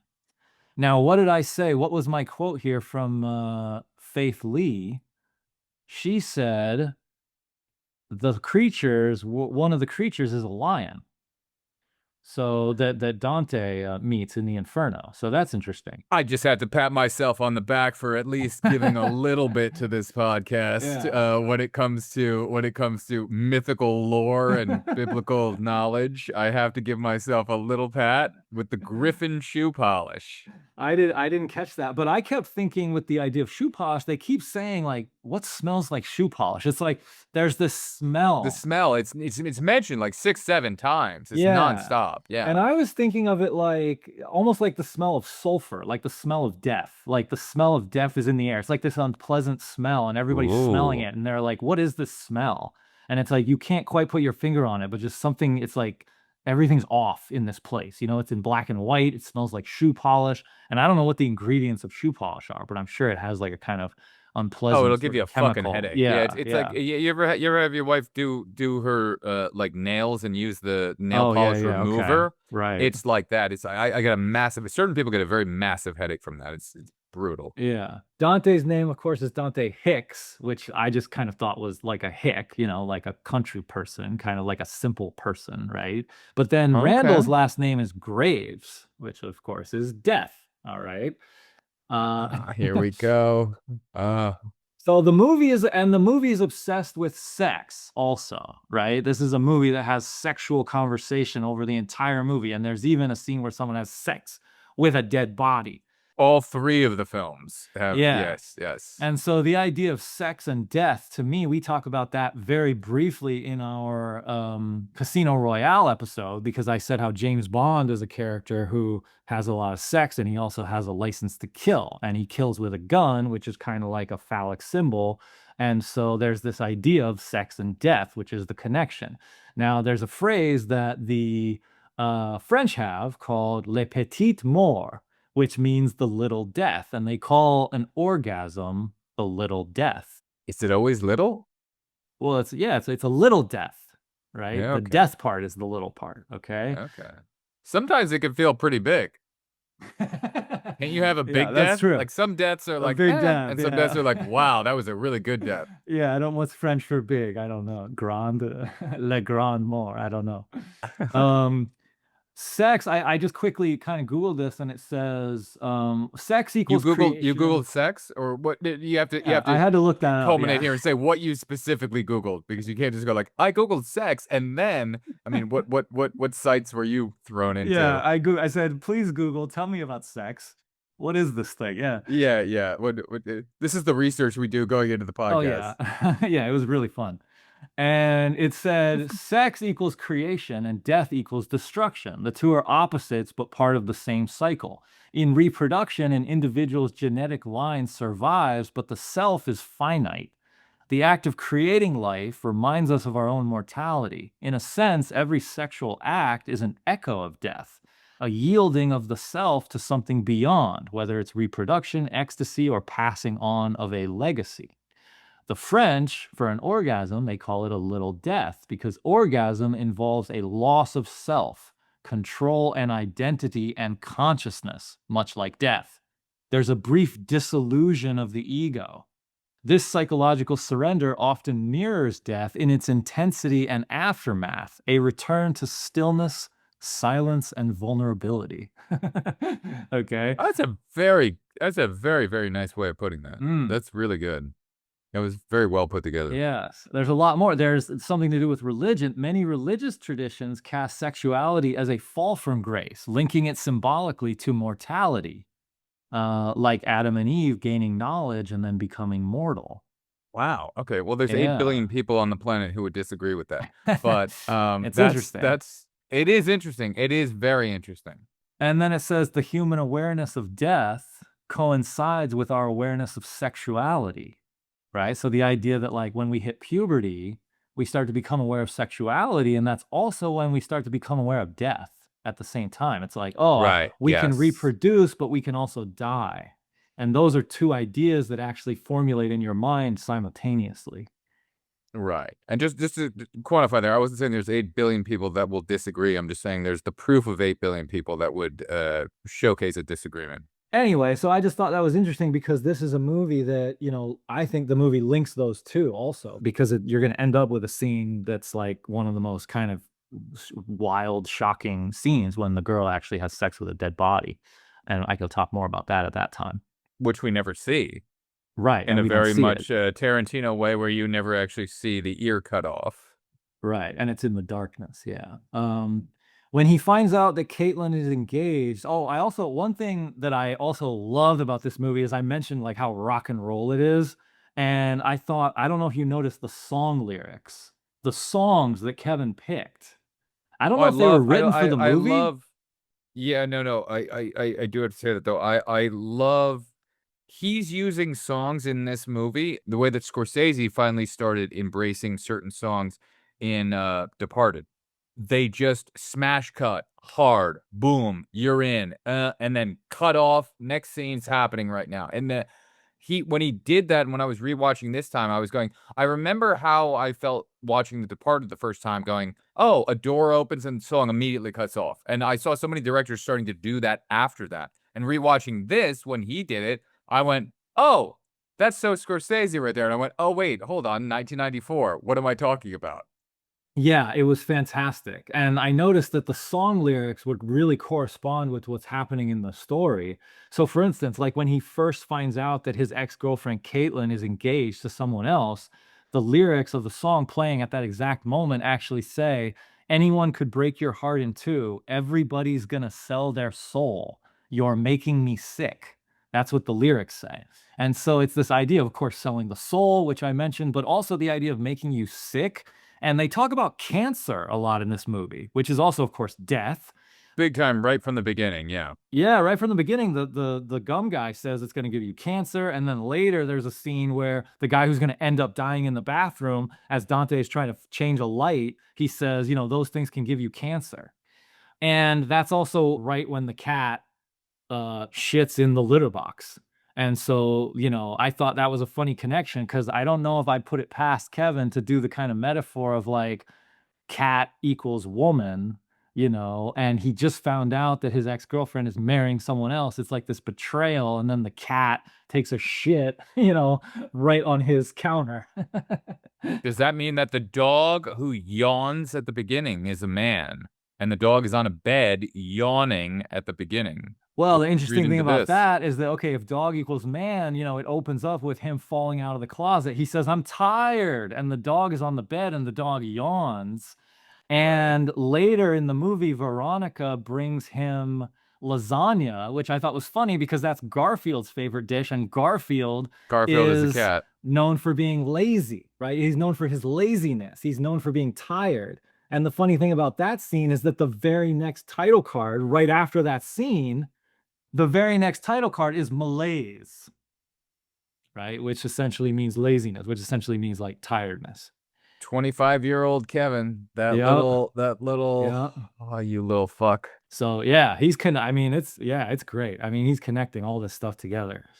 Oh, I thought it was also really fascinating how in the scene they talk about the Death Star, right? And the workers dying on the Death Star, and they talk about how Luke got his hand cut off. Well, the moment right before that, the guy has his hand stuck in the Pringles can, Oh, fuck you. right? That's a really Okay. good that's a really good connection. That's a really good connection. And the advice that Dante gives the guy is he says, "Sometimes you gotta let those hard to reach chips go." And the hard to reach ship for Luke was the father, and you gotta trying to reach into your past to have a connection? Where are you going? How deep are you going? Okay, I connected that to Caitlyn because the reason is because that happens right when he finds out about Caitlyn, who's gonna get married. Okay, yeah, that makes more sense within the story, yeah. And then he's trying to cling on to the relationship. He calls the newspaper. He's like, "Is this really true? Do you have the Right. right name?" You Right? gotta let that go. Yeah, he doesn't want to let it go, but he gives the advice. You got to let those hard to reach chips go. And that's Caitlyn. The hard to reach ship is her. Yeah, that's good. Yeah, you got to let the women go. You have to know. That's Kevin speaking to himself. This is Yes. why the movie is his diary as well. Like his podcast is his diary, but his self-reflection and the way that he puts himself out there within all of his films is him and his emotional diary represented through film. That's my whole thing on all 3 of the movies and all of the movies that he does. Dogma, this, that, everything. He's getting those out. And what you're seeing is that. You're diving just into Clerks to look at that. But this is little 25-year-old emo Kev, because emo Kev was a couple years before this, and emo Kev had all these thoughts and all these feels, these deep feels he put into this. And he Yeah. did it like an artist does. He expressed himself. Later on in life, he got to podcasts and talking at colleges and this and that. And then he just expressed himself beyond the veil of film. But what you're uncovering is that within the veil of film, he's still preaching. He's still saying all the things that little emo Kev wanted to say at that time, and he's putting them out there. And that's what I love about him as a filmmaker. He's done this throughout his entire career. He's preached and said, this is my diary, and I'm showing all of you my diary in every one of the films that he's done. And that's what I love about him. Yeah, yeah. Yeah, because Kevin, I know from listening to his podcast, he dated a girl in high school named Kim, and they had a very long-term relationship. He actually went into it on one episode where he said it was like a marriage. And I'm glad she broke his heart, because maybe if she didn't, he wouldn't have been the greatest type of filmmaker that he could have been. He might have ended up working at Quick Stop, and that's it. He needed to go through Dante's Inferno and come out the other Yes. side to be motivated to go, look what I can do. Yeah. He's equating Caitlyn with death. You know, later Caitlyn will actually have sex with a dead body, but here in this moment, Dante says something more subtle. He says, you got to let those hard to reach chips go. And it's like Caitlyn is the girl that he still has that flame for, and he needs to let her go. And if he doesn't, it will lead him to death. Because by the end of the movie, he realizes Veronica is actually the better girl for me. So the movie's kind of giving you those hints. The movie's like subliminally sort of suggesting, like, yeah, Caitlyn is the wrong path for him.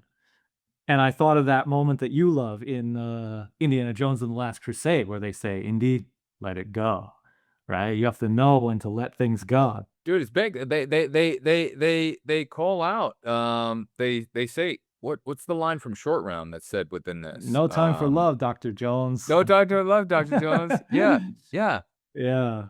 Then I thought the egg guy was like so funny because the woman comes in and she says he's probably a guidance counselor. And I thought the kind of metaphor of like the bad egg, you know, they call a kid who's like on the wrong track, they call him a bad egg. Very so good. This is a guy very sitting good. on the floor and he's basically trying to find the bad eggs, you know, but it's driving him crazy. And so in a movie about characters who have no direction in life, this is an obvious connection. That's very good. They do a montage of all the customers, and I kind of thought, like, you know, for the guys, it's like all these customers are like the people who are in the hell. They're in the inferno, you know, like when Dante goes through the inferno in the Divine Comedy, he's seeing all the other people who are trapped in hell. And so I thought when they do that montage of all the customers and Randall saying, oh my God, I get all these stupid questions, you know. I get all these stories and questions of people trying to sell me on shit and fucking give me pushback. Yeah. So Dante finds out that his boss flaked out on him and he's not going to show up today. And then Randall has that speech where they kind of set up the idea that Dante's a pushover. You know, he always buckles. They use the word buckle, that he says, you know, you always give in. You know, you never stand up for yourself. You're never like initiating. You're not taking responsibility for yourself. This idea.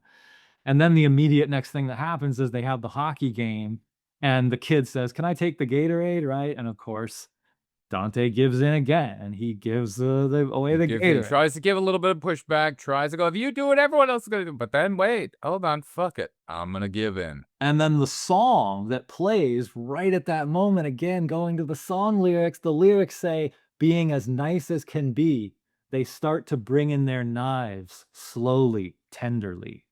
Oof. Yeah. So it's like being Oof. too nice, right? Don't be Mr. Nice Guy. You know, people will take advantage of you. Oof.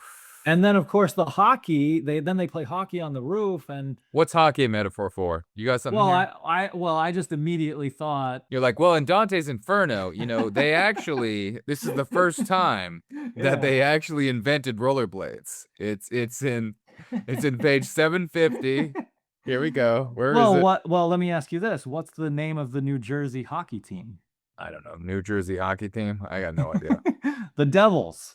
Oh, the New Jersey Devils. Fuck you. All right, here we go. Okay. All right. Yeah. Yep, you got me. Hook, line, and sinker. I'm buying it. I'm buying it. And then the guy comes in and he hits the ball away, and then Dante says, Yeah, what's you know, that? Because they make a big moment about this ball is gone, and we even see the shot where the ball leaves and flies away through the power lines and whatever. Like it's an interesting shot because there's not other shots like that in the movie.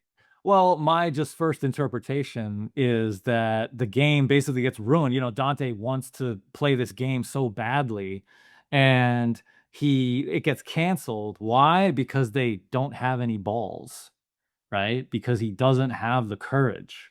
Okay. He doesn't That's stand good. up See, to the guy and say, like, no, you can't play in our game. He lets the guy in, and the guy ruins it. this is where I know you're a genius. I know you're a genius. And that is such a good way of looking at it. And I see the connections, but I can't tell if I have a podcast with a friend who's completely insane.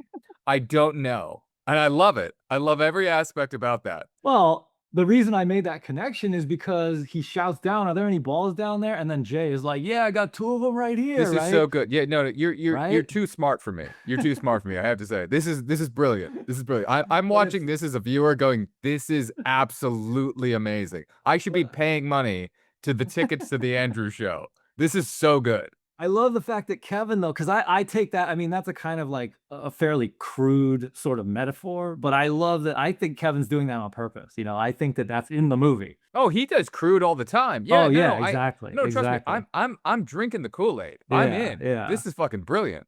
And by the way, I wanted to say, like, I'm not a genius. Kevin is the genius because he put all this in the movie. I mean, I'm just like noticing it from the outside, but like, I don't know. You're kind of Dr. Jones, and you're kind of uncovering the archaeology. yeah. I mean, I can't believe like a movie made for $27,000, you know, by like a 25-year-old guy has this amount of layers and stuff going on. It's just incredible. Yeah, that's all down to fucking emo Kev. Yeah, just like in his, you know, convenience store, just like where he works. And like it's a movie, the whole movie's basically shot in one room. It's pretty amazing. Yeah, and a rooftop. Okay, so then we get to the scene. The guy asks to use the bathroom. Dante, of course, caves in again. He gives in again, right? And he lets the guy use the bathroom. The guy What's says, the "Can I-" metaphor for the bathroom? Well, the guy in says, Dante's "Can I Inferno? use the?" What's the bathroom? You're like, the bathroom is actually the 10th level of hell. The guy- That's where we're at the 10th level. The guy says, "Can I use the bathroom? Then can I have a magazine? Then can I have the, you know, the soft toilet paper?" And Dante is just, He's you know, giving acquiescing in. Giving every in. single Whole time, right? yeah. Every single time. And this, of course, will somewhat lead to a kind of a downfall because he let that guy use the bathroom and he gave him the porno magazine. The guy ends up, you know, getting an erection and then has that when he's dead, and then that's his girlfriend's gonna have sex with that guy. So that's Dante's own doing. You know, Dante essentially created his own destruction by being such a pushover. By being a pushover, Dante inadvertently helped that man die. Essentially, yeah. Well, first of all, that guy came into a convenience store to go to the bathroom and jerk off. He didn't have that much to live for. You know, it's kind of the best way he could go out. And in the very next scene, Randall says, "Hey, did you know that Julie Dwyer died? And isn't that the girl that Right. you used to date?" And Dante's like, "Oh my God, yeah." And Randall actually says, "That means you had sex with a dead person." Okay, I get it. So there's this idea of the connection between Dante had sex with a dead person and Caitlin had sex with a dead person. Like their relationship is this dead end. And at that exact moment, he's creating another dead person in the bathroom. Exactly. And then what do they do in the centerpiece of this movie is they close the leave. store, they leave, and where do they go? Funeral. To a funeral. Yeah. More death, and it's Julie Dwyer's funeral. So, and then of course they go in. That was interesting to me because they bring it up in part 3 again, but they bring the exterior of them, the handheld shot behind the little bush, and they walk in, you know, to the funeral, and then you get the shot, you know, running out, and then you get in the middle of the street, and the 3 people run out doing whatever. What'd you read into that? Like, Judy Dwyer had always hated him for some sort of breakup that had happened, and these were her friends going, "Hey, you wronged this girl. She always hated you. Maybe she killed herself over you." Like, what are you reading into that aspect of those people running him out of the funeral home into the street and throwing their hands in the air? I read in a lot there. So let me Here we start. go. Let me start Here we by just go. saying. What's the sequel to Dante's Inferno? We're going there. Well, let me start by just saying, so this is the midpoint of the film, and the midpoint of the film is a funeral. The midpoint of the film is death. And I think the ending of the movie is life. The ending of the movie is he realizes that he loves a woman and he has this kind of like very subtle transformation. And so, the midpoint and the ending are the kind of mirror of each other, and they're usually opposites. And so here you have a midpoint that's death, and then you have an ending that represents life. So I thought that was great. And I mentioned the car scene where you have the whip pans. Now, in that car scene, they're talking about more death. They're talking about a kid they knew who died because he tried to suck his own dick and he broke his neck. They're talking about then they're talking about sex and death in that sequence. Sex and death. How did he die? Yeah. He had died by trying to have sex, but with himself. But in this kind of almost Exactly. like, I mean, you could see it in almost this like blasphemous way or whatever, this kind of way that's like against God. It's like you're not supposed to do it that way, right? So it's like this punishment. Yeah, sucking your own dick for eternity would be punishment. I would agree. Yeah, and I thought it was funny that like he was actually successful, but it's like in order to be successful, he had to kill himself. You had to die. Yeah. Yeah, yeah. So, and the lyrics, okay, get That's this. got to be there's got to be some sort of biblical parallel to that. Yeah, I don't know. I didn't research that. I didn't want to Google that. You don't want the government knowing that you've Googled that. Yeah, I understand. Yeah. So, and get this, okay? The lyrics in that car scene where they're talking about this, the lyrics say, "Don't you know that you're a shooting star?" And that made me think about what we talk about when we talked about like The Incredible Shrinking Man. We've talked about these movies that are about a kind of spiritual transcendence, right? Where your place is up in the stars, like you're meant for greater things. You're not meant for this world, And in this midpoint that's like representing death, the song gives you this ironic, like hopefulness of you're meant for more. I thought that was just brilliant. I love how insane you are. That's brilliant. I love it. I love it. I'm saying that more as like a joke of I love how insane you are, but I really do. I honestly do. That's a great connection. Well, the song lyrics are just amazing because then when they pull up to the funeral, the song lyrics say, "Watching the world go by, surprising it goes so fast." Johnny looked around and said, "Hey, I made it to the big time at last." Oh, dude. Yeah. What the fuck? That's in the movie. So it's like it's amazing. Yeah. Okay, so then you asked me about Randall knocking over the casket. So And we never see it. To Right. the audience members who, we're taking it granted everyone's memorized every fucking frame of Clerks. And, Clerks fans, if they're listening, they'll be interested and they'll know. But somebody who hasn't seen Clerks, like we have to explain that aspect of that. We don't see it. We see them go in and we see them chased out. I think the reason is, again, just more like practical reason. It's like a budget Probably, reason, that they probably, couldn't go in and probably. film into a funeral home, but so they did this funny cut. But they could have in part 3, and they didn't, and they just showed it from the exterior again. So I do love that it was a decision. We know it was a decision in part 3. We know it was a decision. Part 2, we don't know if it was a decision or not. So I kind of I had this sort of loose interpretation of like Randall's the one who knocks over the casket. And it's almost like Randall is helping Dante avoid death. Like he's pushing that over and then they have to run out. Or he wanted to be the center of attention because Yeah, that's also exactly. one of his things. He might go, "Oh, wait, you care about this more than whatever," like in part 2. And he's like, "Oh, wait, I can't keep my mouth shut. Oh, may you have a blessed fucking child," or whatever. Like he needs to be, "Hey, you're my friend and I need to be the number one thing. Whether I'm giving you something good or bad, I need you here connected with me." Yeah. Much like how, in the Inferno, Virgil is guiding Dante. And so I think of it like Randall is guiding Dante here and kind of like there are these little sort of happy accidents that We're are. gonna have T-shirts that say "much like the Inferno." That's gonna be a new quote of ours. I'm gonna Okay. bring that up through all any metaphors that we ever do from here on out. I'm gonna be like "much like the Inferno." I was taking that them being angry at him because they don't say that he knocked over the casket until after that scene. So what was buried in my brain always was he went in to see this X and then people were mad at him, which is a incorrect way of Oh, looking at it. I see. Once you get to understand, hey, dickhead knocked over a casket. Yes, one of the worst things that you could do at a fucking funeral home is knock over the fucking casket. So yeah, so that's an incorrect way of me looking at it earlier, but that was my initial reaction. I thought that that was the joke because everything is layered with jokes throughout it. I'm going, oh, I want to go see my ex. Oh my God, she died. This and that. I go in there, and then you see three people angry at him running away, and I'm like, oh, the joke to that is he must have broken up with her in some sort of bad way or this and that. But that is incorrect based upon later in the film. They point out the fact that hey, he knocked over the casket. Not that much later. I see. It's almost like he wronged her and he got kicked out. That was my initial, like, thought process to that viewing aspect, but yes, it's very quickly explained after that, but for some reason, I don't know why that always stuck in my head. Well, it's like a funny joke where they do a little delay where, you know, they run out and you don't know why, and then later it cuts to the next scene and they're having an argument and he says, "You knocked over the casket," right? Yeah. Right, but everything is so always like, throughout the film, he does it well, like somebody, who has good artistic beats who tells a joke, and he does that so much that you just go, "Oh, this must be a joke."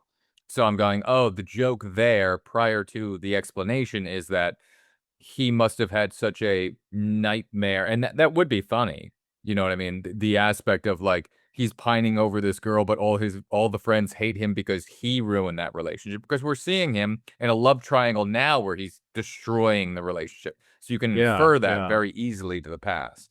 I thought it was kind of interesting. I think in Clerks 2, they do a little bit between them where they argue over who knocked over the casket, where it's almost like they can't even remember, or Randall can't remember. He's like, "You knocked over the casket." Dante's like, "No, you did." Right. And so I thought that was interesting because this is something we can talk about later, but I perceived it as there's like this blurring of the two guys where they're almost the same person. They are. They are.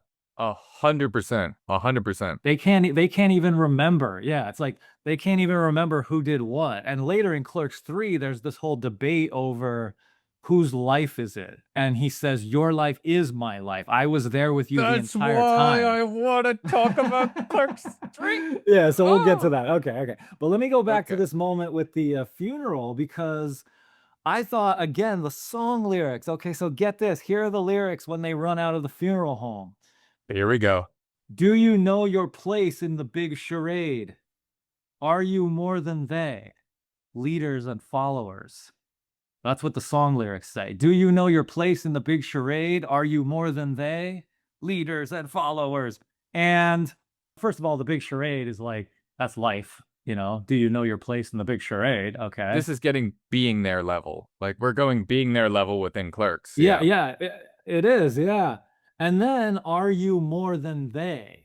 And that line connects to, like, later, the whole like, the one of the big finale moments is that Randall says, you know, "We look down on the customers as if we're so advanced." Right, You yeah. know, and there's that kind of argument they have of like, that's when they sort of realize we need to take responsibility for ourselves. And so it's right there in the lyrics. He's saying, you know, "Are you more than they?" And the idea of the leaders and followers, it's like, which one are you going to be? Are you going to be a leader in life? Are you going to set your own course? Are you going to chart your own course? Are you going to walk your own path? Or are you going to be a follower? Are you going to do what other people tell you to do? And of course, the idea that Dante is this pushover who always does what other people tell him to do. And Kevin Smith, the metaphor for him making this movie is he's doing the exact opposite of, I'm sure, what other people were telling him to do. He's doing the irresponsible thing. He's doing the artist thing. He's betting way more money that he has and taking out credit cards that I know he said he could pay them back in 10 years, but $60,000, and if he was working at a fucking video store back in the 90s, inflation Yeah. adjusted, like, that was gonna take him way more than 10 years to pay that back. Yeah, he would have been in like a purgatory of his own, you know, basically. He would have been basically trapped. Yeah. Exactly. He would have been caught. Exactly. He would have been like, I shot my one shot, that was it, didn't work out, okay, I got collectors running at me for the rest of my life. Yeah. And the very next title card after this scene, about, the big charade and are you more than they? The next title card says perspicacity, which means to have insight. It means to have knowledge. Wow. The title cards I think are fantastic. It's something that elevates the movie. It takes it to this level of like these kind of chapter headings and it divides the movie. Well, it's a great juxtaposition for the dick jokes that are going on throughout it, and that's when it offsets it really well, going like, "Hey, don't forget somebody who's actually thinking is making this movie." Because if you watch it, you watch Yeah. a scene out of context, and they're talking about dick jokes and this and that, you're like, "Okay," you could walk into that out of context and just go, "Oh, what the fuck is that?" But he sets you up really well from the beginning to know, like, hey, you're kind of in good hands. Somebody really knows what they're doing here, and somebody knows what they're trying to get across. And yeah, I'm gonna have a bunch of dick jokes in this thing, and that definitely dragged in a huge part of the audience. But a huge part of the audience that was dragged in is also intellectual people. And I'm not saying Kevin Smith fans are not intellectual. It's not what I'm saying at all. I'm saying it dragged people in for, hey, here's the sparkly, funny stuff around the edge. Yeah, we're being Kurt Cobain, we're being 90s, we're being edgy, we're being cool, but I'm actually saying something that's a little deeper. And that's the audience that got in there to that. The audience that goes, yeah, I've got two sides. I understand the fact that there's funny, silly things in life, and I like going against the grain, and this is cool. But I really respond to the fact that you're actually saying something deep in here. And that's the cool thing about that movie. That's what resonated with people. Yeah, totally agree. And then of course he adds in those kind of vocabulary words into his dialogue as well. Like the way the dialogue is written. Like they're talking about chicks with dicks, but then they're also, whipping this dialogue back and forth that's almost like hard to follow, where you're like they're speaking on such an intellectual level where you're like, "Oh wow, this is like really beautifully written dialogue." And of course he's known for his dialogue. And that's why he's such a prick about going like, wait, don't say and. I said the and then this. And it needs to be my way. I have my way. Even if it comes out a little bit more stunted. Like there's a certain thing with like an actor or an actress can go like, oh, it's gonna be hard for me to say that sentence. Can I change a word or two to make it more mine? Certain directors will be like, yes, that's no problem. I care about the authenticity of it coming out. Now he cares about that, but he definitely cares about his words being said his way in certain circumstances. I'm sure he's made a bunch of bridges to go, okay, yes, you can change it and do it that way. But very much, if there's a criticism to certain things, people might go, acting and things seem a certain stilted or a certain bit of way. I don't even know if I really want to go into that, but I kinda do wanna mention it because I think it is a great thing about the progression if we're gonna be able to talk about the growth between Kevin Smith between 1, 2, and 3, and the growth of the actors between 1, 2, and 3. Because I think Oh that's yeah, yeah. it's a very important theme if we go outside of Clerks and talk about it as a trilogy, which we Yeah. might do 45 minutes from now. We will see. Yeah. Well, you can definitely tell the actors get better, but I also want to say that, I actually loved how he shot scenes just in one take, and he would just let the actors go. And I mean, for what it is, I actually thought the actors were incredible. I agree. I agree. I'm only trying to point out the one, like, kind of unsilent thing that people might not wanna talk about, which is it's okay to say, like, not everything is polished. And Yeah. I love that Yeah. aspect about it. But not everyone is polished kind of to the same degree, which makes a world. Yeah. And I think he transitioned that world into 2 and into 3 really well, and it's very subtle, and it's really done well. He didn't suddenly come back with part 2 and go like, "Hey, everyone's now perfectly professional, and now we're moving on in this." I think there was a conscious effort to go, "We had a certain type of acting in 1, and we're moving this into 2, and we're moving this into 3." And I think there's a great progression there as the acting that we're seeing on screen and the filmmaker. Totally They agree. cared. They they they they cared. I don't wanna cut you off on that, but I wanna make that very clear. Everyone who's working on Clerks, when you watch Clerks, you know that everyone was caring about this, specifically Kevin Smith, Yeah. caring about everything that was happening within this. Like, you can look that he was looking at this going, "Not right. We're doing it again. This is my 2-minute shot we have right here. Get the fucking dialogue right." And they're not looking off reading cards. Like, they're memorizing it and trying their best to do things in a certain way. And I think that really resonates within the film because you're weirdly on a level, you're not watching a polished Hollywood film, which is why I want to talk about part two. You're not watching a polished Hollywood film, but you're looking at this going, everyone's really trying, and you're rooting for them as you watch it, knowing that this is a independent type movie coming out. Totally, yeah. I love that aspect about viewing this, and I love that. Nobody's phoning this in. Everyone's sitting there in front of the camera, even, like, little side parts that come in, you go, "Oh, the guy looks a little embarrassed to be here. Oh, this is so," like, it's so, like, I can see the non-actor trying to act, and you can feel he's like, "Oh, there's, like, I'm doing this for a friend, there's, like, 3 people behind the camera," or, "I'm Mosier, and I'm on the, climbing up to the roof and I'm looking over the top," and he's like, "I'm the producer, but I'm trying to, like, I gotta do this role." And, like, there's such an honesty within it that that's what is related to so well in this movie. And I love that about it. And that's why I love the rewatch of it. You feel that everyone gives a shit about what they're doing. No one's sitting there going like, "Fuck this. I don't want to be here." Even when you look at like I'm Jay not even doing his supposed to thing. be here today. I'm not even supposed to be here today. Exactly. They Yeah. they're supposed to be there. Like the stars aligned and Kevin Smith put everyone together and said, "Hey, this is what I want to do. Who's in?" And the people who were in were there. And this is like a magical little fucking moment where you get to see these friends from New Jersey get together with this quick stop in this video store. And that's a great fucking metaphor we haven't even gotten into yet. But Yeah, like, yeah, okay. No, sorry, I just have to say you're right. Okay, the quick stop. The idea of the quick stop. yeah, let's get it. Let's get it. Let's That's life. This is why we have a podcast. Get into it. Yeah, the store. I believe that's the real name of the store. So it's not like he created that, and yet somehow it all just perfectly gels together. And it's the idea of the quick stop. That's life. Life is a quick stop, and hopefully you'll be able to get out of this place. You know, this is a place you don't stay here. You get out of here quickly. And that comes back in part 3 a lot. Beautifully. And, you know, at the end of part 1 of Dante's Inferno, he gets out of hell. You know, that's what happens. And then he goes to purgatory. And then at the end of purgatory, he goes to paradise, which is heaven. So you're talking about a trajectory over the 3-course story where he's on his way to paradise.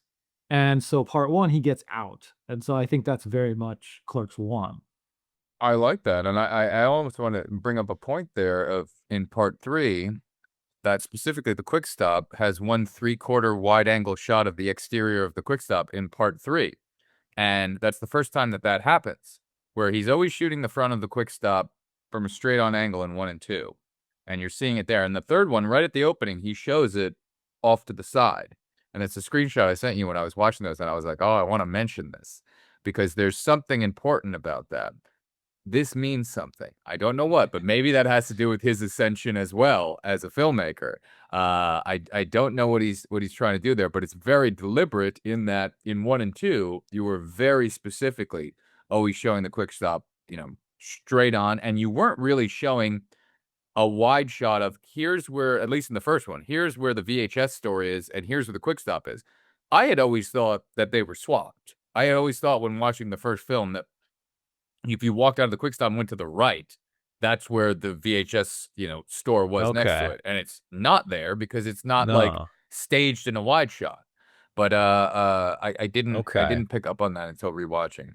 Okay, yeah. Yeah, it's to the left. Quick stop's on the left, the video store's on the right. So if you were to walk out of the quick stop, you'd turn to the You'd go to left. the left. And when Yeah. me first watching it as a kid, I was like, oh, the video store must be to that side because it was kind of shot like a silent film. I It's see, not like because it was like a straight on it was angle. like a straight on thing, and it wasn't like Okay. somebody walks from one frame into the next and continues into it.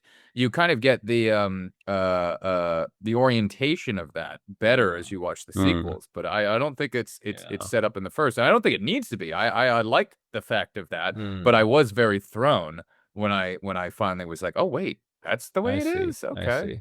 There's a beautiful series of shots in the David Lynch movie Eraserhead that has always stuck into my mind.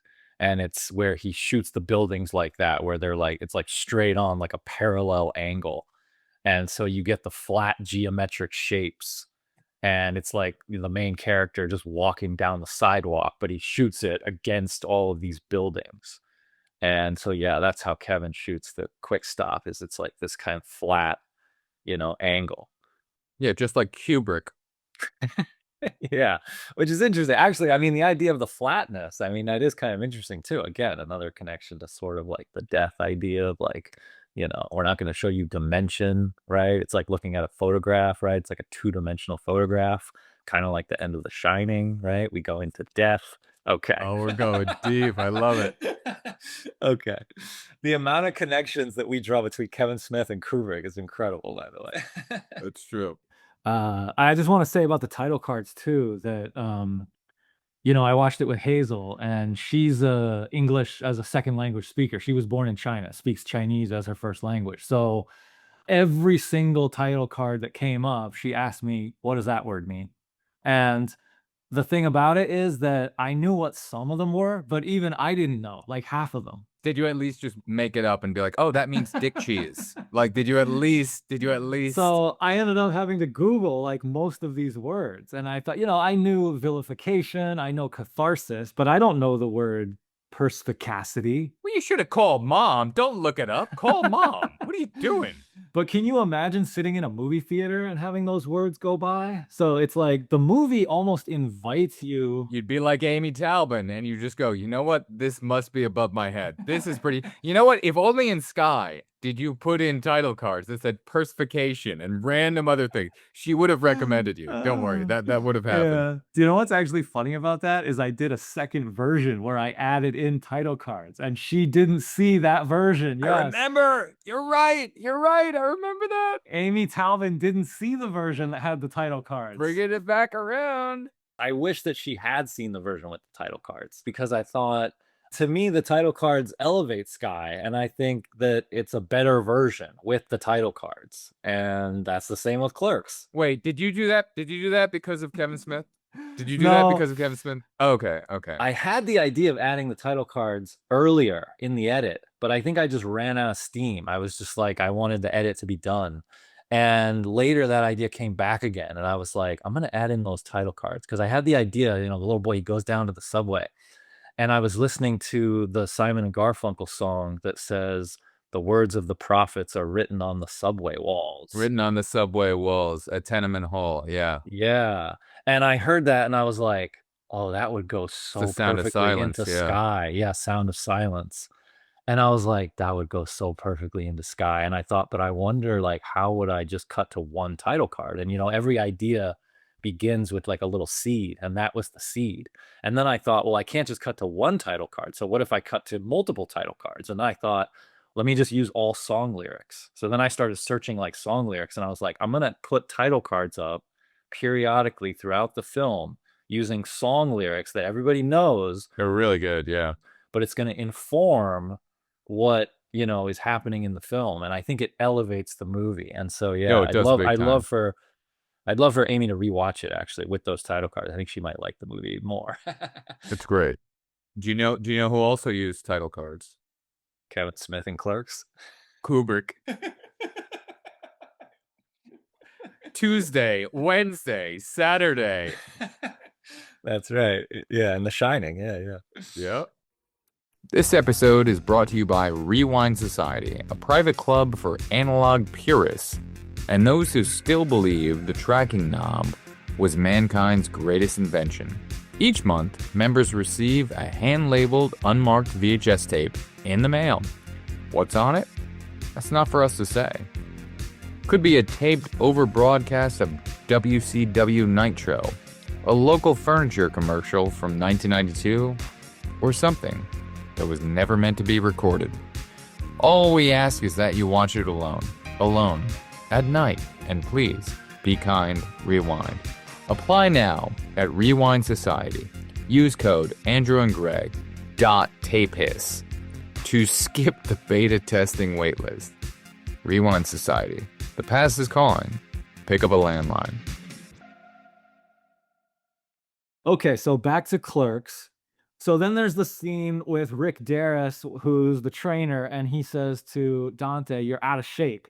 It's a great scene. It's a great. Yeah, It's hilarious. it's so funny. It's so like prodding. It's so prodding at him. Yeah, and I thought of it like, yeah, he's out of shape. He's headed toward death. This is just yet another death, symbol. The cigarette guy at the beginning. There's this and that. There's then this. Now the guy's going like, look at your body. Look at what you're doing to yourself. Right. Your body is decaying, and you need to be aware of that. You need to snap out of this. You need to get your life together. That's good. Okay, so then Caitlin shows up. So now there's like a turn, and the girl he's been pining for this whole time, she shows up. In that scene, she says that she doesn't want to marry the guy she's with because he's very traditional and he probably wants her to be more of a traditional wife. And that's one of the reasons that she's breaking up with him. And so I kind of interpreted that as all the signs around her are telling Dante that she's really not the right choice to be with her. Like, she doesn't even want to be a wife. She doesn't want that life. Yeah, can I talk about that Of scene course. and Yeah, yeah. and potentially other ones like that? And we talked about his framing, and I love aspects of his framing. The outside shots of the quick stop, they're being very Kubrick, they're being this, but he's staging the scenes like that you're talking about when the girlfriends come back. They're not looking at each other. They're facing us. He's staging as if this is a frame on a play. He's Right. staging this as if it's Shakespeare. And he's going, this is my play, and this is my, and you're going to face the audience, and now you're going to speak. So he has somebody sit on the counter, and they're facing us. And he has someone behind the counter facing us. And they're slightly looking at each other, but it's a frame that is placed as if we are watching a play. And he goes, here's my scene, and you're going to watch it for 2.5 minutes, and these are the dialogues that they are going to perform at you. And it's Shakespeare. Yeah, and what's interesting is that not to necessarily elevate Kevin Smith to the level of Shakespeare, okay, but Shakespeare would also do a lot of wordplay, and he would also have a lot of double entendre, and he would do a lot of sexual humor, of his era. He would do that a lot. I'd almost take Yeah. back what you say. I wouldn't say not to elevate him, maybe to elevate him, because Yeah. you've been doing that for the past hour and a half or 2 Well, hours, and yeah. I think it's worth it in the modern day. Yeah. I think it's worth it. Okay. So then right before it's revealed that Caitlin had sex with the dead guy, Dante actually says French. So if anybody's listening, they're like, oh, he's equating sex and death, and like, is Kevin really doing this? Well, get this. Right before that scene where she walks out and it's revealed she just had sex with a dead guy, Dante actually says French. He actually says a little like, oh, ho, ho, oui, or whatever. He does that in the scene. So there's like French being spoken. I can't wait for you to watch Weekend at Bernie's. It's going to tie in so well to this sequence because that came out before this movie. Yeah. Could this maybe be a 1989 thing that happens within the movie Weekend at Bernie's?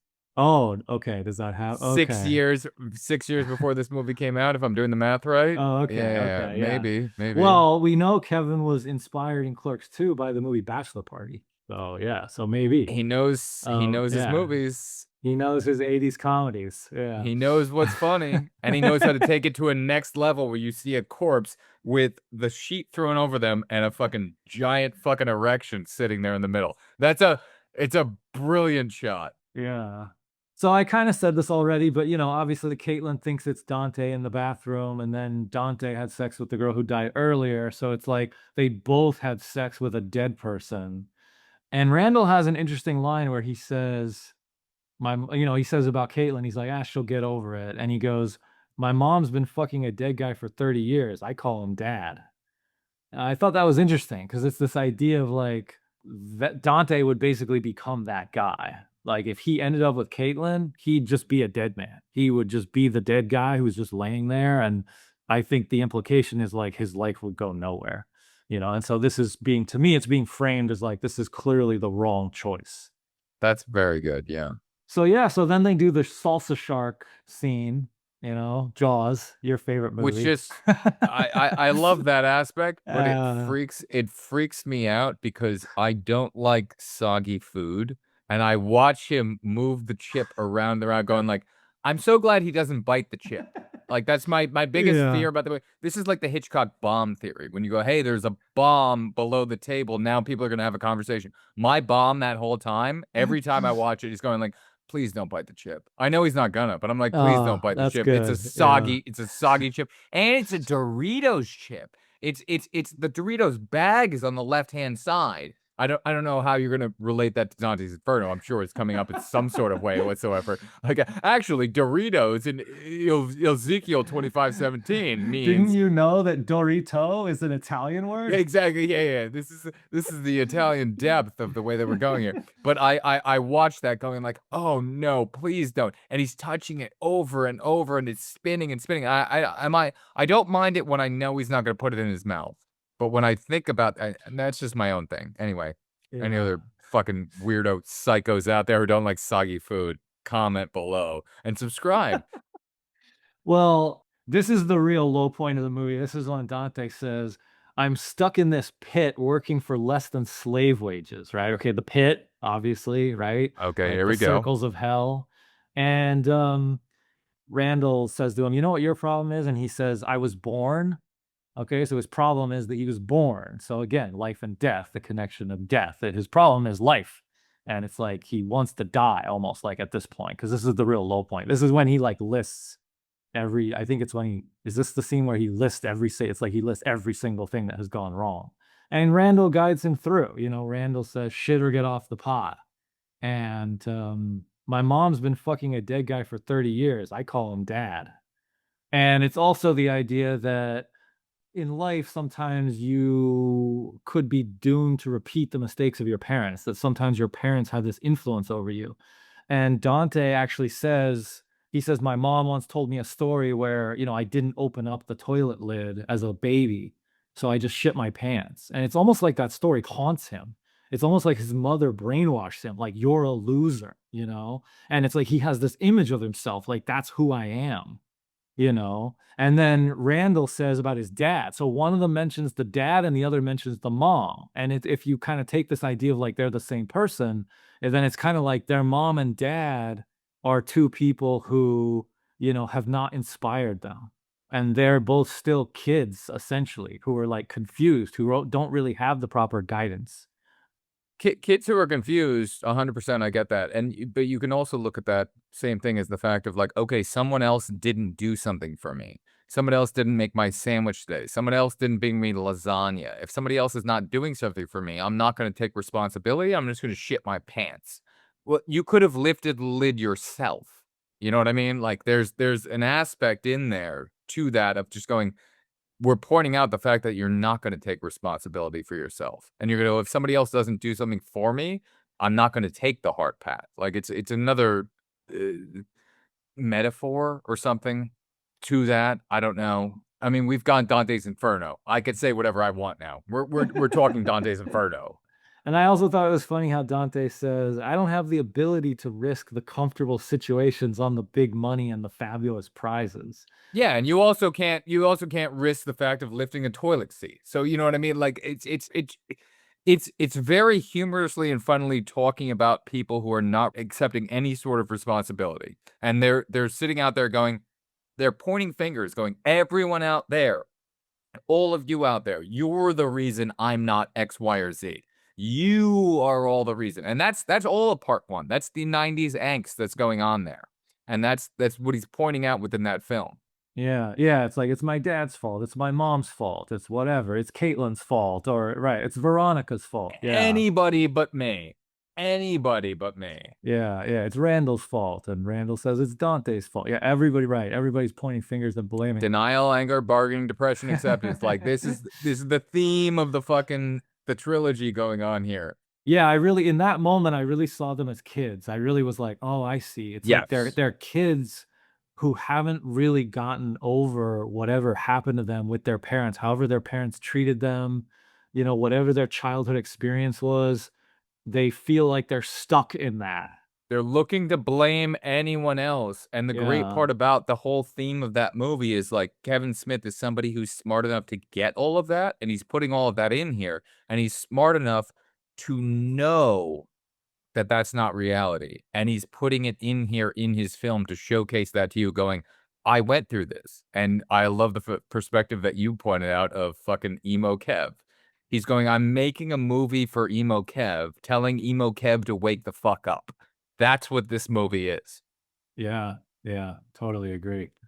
It's almost like that's the defining element of becoming an adult, is when you stop blaming other people for your circumstances and you start taking responsibility for yourself and you realize like my actions are my choices. And you stop being a victim and it's like something changes in your mind and you realize, "Oh, I can create whatever life I want for myself because it's my choice." Yeah, I think so too, and I think a lot of that is inner mindset. Yeah. If you speak to yourself negatively all the time and you start blaming other people and looking for excuses, that's no way to live a life. Yeah, totally. And so I think you're right that that's really a lot what it's about. It's actually about growing up. It's about like the transition from being a kid to being an adult. Yeah. So then you get to the scene where Silent Bob speaks. Finally. The director Yeah. finally goes, "You know what? You've been hearing my dialogue exactly the way that I wanted it throughout this entire movie, through all these characters, but now I, the director, who's an actor in my own film, am going to speak directly to the main character and the audience at the same time." Yeah. I see it like Silent Bob is like, well, he's kind of like Dante's inner voice, but I see it as because it's Kevin Smith, and I see Dante as essentially, a fictional version of Kevin Smith. I see it as like Silent Bob is like Kevin's inner voice that's speaking to himself.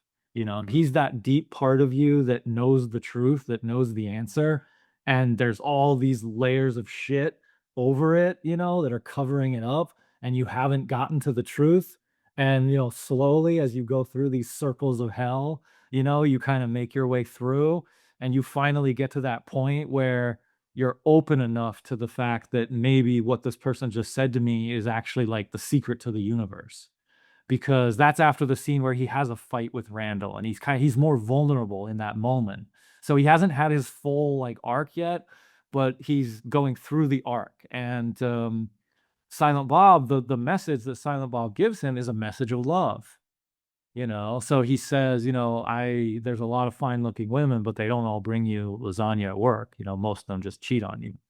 And that's the moment when Dante realizes, Wake up call. Wake up call. yeah, oh my God, I love her. I love Veronica. So it's like that statement by Silent Bob essentially awakens the love inside of him. It makes him realize I love Veronica. So it brings the love out. Oh, yeah. I kind of saw it like, that voice is like, that's the genius of Kevin Smith that was there all along. That's the guy who wrote the script, and directed the movie. Like it's that wisdom that That's he the brought to passion. the It's the yeah. passion that made this movie be able to be made. And he Yeah. delivers it with such sincerity, and boy, I gotta say, this is the best performance in the film. Just that one line. If you just go performance over performance, I gotta say, and I know it's very good to be unpopular or whatnot, but one of the only reasons it is that is because the rest of the movie has jokes, jokes, jokes, jokes, jokes. And he does this throughout all three movies, and he does it really well. If you have the audience go, joke, joke, joke, hey, feel every joke is gonna be coming, and then you get serious, it means so much more. And that moment when he does that, he does what a great stand-up comedian does, which is like, hey, joke, joke, joke, joke, oh, you feel free to laugh? Now I'm not gonna let you laugh. And I'm gonna hit you with a dose of actually something that means something. And then you go, oh shit. And it hits more powerful. And that's what that scene does at the end of that movie. And it does it really, really, really well. And that's why that movie leaves you with a feeling where you go, oh wow, it wasn't just all dick jokes. There was a message there. Yeah, definitely. Yeah, so then you have the scene where Randall dumps Veronica on Dante's behalf. So now Randall's actually kind of messing things up for him. And then you have a scene where Veronica's furious and she's, breaking up with Dante. And I thought just the blocking of that was brilliant because Dante has fallen onto the floor. So he's laying down looking up at Veronica and she's standing over him. So just, the visual of like he's clearly in the undermined position here. This is when she's hitting him with the purse. Yeah, yeah. And then of course Dante is furious at Randall, and so they have a fight. And it's where they really do talk about like take responsibility for yourself. Like you chose to be here, you chose to close the store, you chose to go to the funeral, right? And it's like stop blaming everybody else for your problems, And it's like that's the big moment. Yes. Yeah, and Randall's quote is, "If we're so fucking advanced, then what are we doing working here?" And it kind of made me connect to the idea that they're working in a convenience store, and just I loved the idea of the word convenience. The fact that this job is convenient for them. It's convenient to blame other people. And it's, to take responsibility for yourself is kind of inconvenient. Very, very, very inconvenient. Yeah. And so just again, what Kevin's doing with the puns and the wordplay and just, using all these things together, I just thought was kind of beautiful. I want to ask you about the last shot of the movie, because I think it's very interesting. Yeah. Well, you mentioned Kubrick a few times. I thought he did do like a Kubrick type of framing where in the last shot, he actually frames Randall next to a sign in the back that says self-service. Self-service. Yeah, this is exactly what I was going to bring up. All right. And yeah.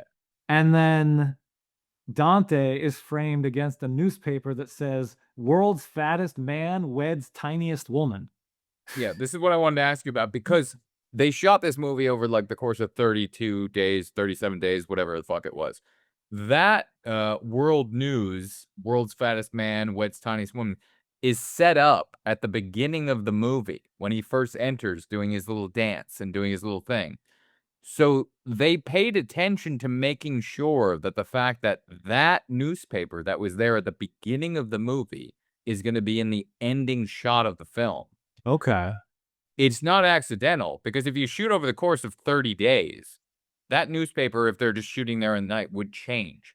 They made sure that that was the same thing, that when he enters and the first time and it's panning over and he's doing his weird walk and he's walking in, that is there. This is going to be in the last shot of my movie. They saved that to place back in that exact spot. It's not an accident. So, yeah, I just wanted to point that out, that it's at the beginning of the movie and it's at the ending of the movie. Yeah, that's awesome. I just thought it was funny. I mean, the idea of like self-service again is kind of like Randall helping him, it's like you have to help yourself, it's like you have to get yourself out of your own problems, and Randall kind of is the voice of that. And then Dante is more the voice of like the kind of negative voice of, the fattest man and the tiniest woman. And there was just a more of a kind of negativity. So I just thought the way that that was framed was just very, very funny, and kind of summarized the movie in a funny way. It really does. And the funny part that's what's next to that magazine is Slim Jims right next to it. Like that Oh, okay. that shot is, he has products and words placed around the final shot of his film that are not accidental. Yeah, definitely, definitely. Yeah, and in the scene, and I thought the scene itself was really beautiful with the two guys. And in that scene, I thought it was interesting that Dante says tomorrow I'm not going to go to work. He's like, I'll call out or whatever. And he says, I think I'll go see Caitlin and then I'll go see Veronica. And the idea is like, he's going to go fix his problems. He's finally taking responsibility for himself. And yeah, it's like he's sort of, something has actually gotten through to him, that this day has changed him. And that last chapter is called, it's another French weird term. Denouement. Denouement or denouement. Oh, Yeah, I'm sorry. Denouement. Denouement. Denouement means like the wrap up to a story. Let's call mom. Let's find out. Let's really get in there. Yeah. The denouement, I always thought of it as like a fancy term for the resolution, essentially the resolution of a story. It means the final part of a play, movie, or narrative in which the strands of the plot are drawn together and all matters are explained or resolved. That's great. The other thing that in that final shot on the board that's on below soda and this final shot, It says, "Have a nice day." Oh. Below that, it says, "World fattest man weds tiniest woman." Next to that is Slim Jim, and over on the left is self-service. He framed that shot as a three-quarter shot. It's not a direct on Kubrick shot. He framed it as a three-quarter shot, and he has so much going on within that frame, and it's fucking beautiful. And he throws the fucking thing back in there, and that lands on the world's fattest woman weds the thinnest man or whatever. Oh, okay. Throws it back in there, and then the movie fucking ends. Oh, okay. So he throws it, and does it cover up the newspaper? It doesn't cover. It lands right behind it, and then he picks it up Okay. off it. Okay. It doesn't cover though. Okay. It doesn't cover it. Yeah, because that would be God knows where we'd go. Then you'd be like, "Oh, that's Dante's Inferno Part 3." I've got a great metaphor for that one. And then, of course, the dance, right? He dances out. There goes Randall. He's a berserker, right? He kind of forces him to do that. They're making up their yeah. after their little fight and their little friendship there. Yeah. But I noticed he dances out, he also dances in. So there's a parallel. Like when he Right. first comes into the convenience store, he does the dance in, and then he does the dance out. And the same newspaper is there both times. Right, exactly. And then I also remembered that Randall says when he comes in at the very beginning, he says bunch of savages in this town, right? Because they say, oh, someone stuffed gum in the locks, and he says bunch of savages in this town. Then Dante says, I said that too, right? This goes back to the idea that they're essentially the same person, is that they literally say the identical words, Which is why the ending of Part 3 is so great, because one becomes the Right. angel on the other one's Right. shoulder, or the figment of the other one's imagination that's always there standing beside them and going, "I wish you were here." And I love that he looks over and doesn't say anything. He just is there. And at the beginning, when Randall comes in, Dante's first line to him is, "You're late." And then when Randall leaves in the last shot of the movie, the last line he says to Dante is, "You're closed." So it's, you're late, you're closed. And he dances in, he dances out. So there's the parallel. I like that. Yeah. I thought that was really cool. The last shot is brilliant. It's fucking brilliant. Yeah. It's layers. It's layers. It's knowing that you were in good hands the whole time. And then I also noticed, okay, if we're really gonna really keep going and read into it, I also noticed that it says New Jersey Lottery. And I mean, if we're really gonna read into it, I thought of it like, Dante has essentially won the lottery of life, that by going through this change, that he's a winner. He's gone from a loser to a winner. And so the idea of the lottery, it actually makes me think of, I don't know if you remember in Eyes Wide Shut, to go back to another Kubrick movie, Tom Cruise is reading a newspaper that says "Lucky to be alive." Oh, lucky to be alive. Yeah. Yeah. And so, yeah, it just makes me think like Dante's lucky to be alive. And, he's won the lottery of life. Again, you're still talking about the end of the first one? The first one, yeah. Okay. Because I don't see that at the end of the first one. I still think he's kind of a and I don't think he learns his life lesson until, the third one. I mean, the second one, he's still a lost guy, impregnating one woman, getting married to another. Like, he's still a kid in Part 2. I still think he's a young guy at the end of Part 1. That's why I like the trilogy.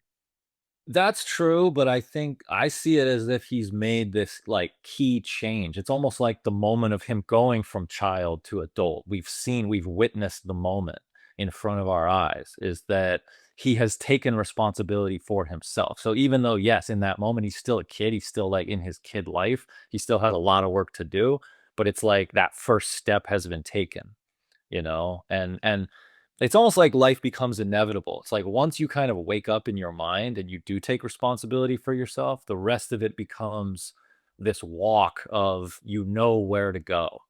Yes, it Okay. takes work. Yes, you have to put one foot in front of the other. You have to walk the walk, but you're on your way, and that's how I see it, is he's on his way at that point.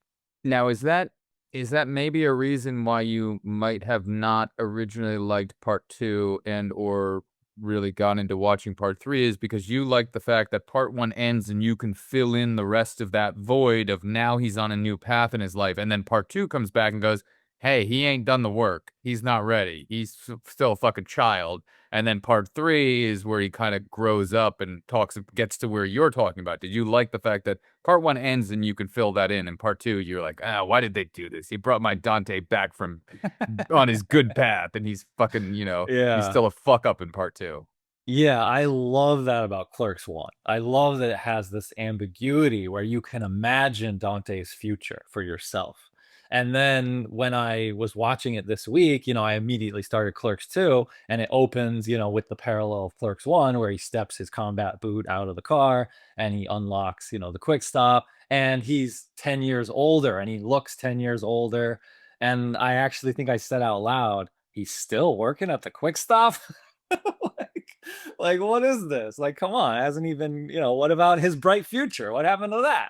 So yeah, I think it bothers me a little bit. But then I think as you watch the films, I think, like you The anyway. progression of the 3 acts of the films Yeah, is great. And yeah. it's actually a great way to open part 2 is to have you as an audience member say that and go, he's still working at the quick, and then as soon as the door's open, it's like, well, not anymore. Right, right. But then I love that. And I love that immediately. Is that then I saw it as an extension of Clerks 1 because then, he earned this change in his life. And then Clerks 2 starts and he opens up the door and flames and they're in color. So it's like, okay, there has been a change that when you watch it all in one, there it feels like there's been this significant change and his world now turns into color. And then again to the lyrics, okay? What's the last song? If the song lyrics are so important in this movie, what's the closing song? The lyrics say, I may never get what I want, but I'm happy just to die trying. And I hope I ain't done nobody wrong, but I miss you smiling. And I'm looking for a cure, 'cause I'm bored to tears. Stuck in here, stuck out here. Dude, Yeah. this was Kevin Smith's one up at bat, and he knew it. Yeah. This is the one time I'm betting everything. Credit cards, this and that. I'm in New Jersey. I've got this. I've got no way to Hollywood. No way to go. I got one at bat. And I'm putting it all in. I'm putting all my chips in. And I'm swinging as hard as I can fucking swing. And he did it. Yeah. And maybe he didn't miss because of Amy Talbot. If Amy Talbot wasn't in that room, that's why he mentions her all the time. All the time. Because he could have gone here and he could have made this amazing film. But if it didn't get vouched for and it didn't go to the next level and other people didn't notice it, he could have made that one great film. And then, like he says, for 10 years he would have paid it off. I'm assuming it would probably be 2025. But either way, he took one big swing and it worked out for him. Huge, yeah. It's such a motivating thing. Yeah. I'm really glad that he did change the ending and he didn't end it with Dante being killed on this day. I agree. I agree 100%. I feel like one of the reasons why I love the movie so much is because it does have this hopeful ending. That it's like they're stuck and they're struggling the whole day and they're going through all this craziness. And the movie has that hopefulness. And I always think of Kevin Smith as like a very positive guy, and he's this inspiring figure. And it would make sense that his movie would have an inspiring feeling, that the movie becomes like an extension of him. And the movie inspires people. The story of the actual story of Clerks is inspiring in itself. That it's a story about somebody who's stuck in this dead end job and he doesn't really know what to do. He can't really figure it out, but he sort of goes through enough things during this day. And some of the stuff that people say to him actually clicks and he opens his mind enough to actually listen. And he's like, all right, you know what? Maybe I do love this girl. And maybe I am going to go fix these problems I have. And maybe my future is hopeful. And I just love that. And when the credits roll for me, I'm like on a high. I'm like, wow, what a great story. What a great movie. And like I said, I'm inspired to go make a movie, but I'm also inspired just in my life, to just like go and be a better person, to just go, face my fears and to go try to achieve my dreams, And I said like that I had a dream for him to interview me to be on his podcast, but it's because I want to make a feature film. And so that just popped into my head that I thought, like even right now, I thought, my movie is going to go to his film festival, but it's a short film and I really want to make a feature film. And so like, even now, like when I watch Clerks, I have that inspiration of like, I want to make a feature film, you know, and I still have the dream of like, when I make my feature film, I want Kevin Smith to watch it and I want him to interview me about my feature film. So That would be unbelievable. yeah. Yeah, I just wanted to say, like, it feels cohesive, you know, that like with everything about the movie, the actors and the style, the visual style, cinematography, the location, the like, you know, everything works because it just feels so cohesive. It's like it has that the bravado of youth, you know, in such a cool way. And so it doesn't need to have the most polished professional actors. You can have this collection of people who all feel like they know each other, right? I think that's what you were talking about is they all feel like friends. You just get that friend energy. It's just like the movie's just filled with love. It's like you just feel that energy. So it's incredible. All right, you want me to say something? Yeah, you can say something. The reason that you like Emo Kev and Clerks 1 so much is because it's the exact same thing. Meaning? It's him expressing himself into a microphone in a room all by himself, just talking into a VHS tape recorder. And that's the expression of that is Clerks.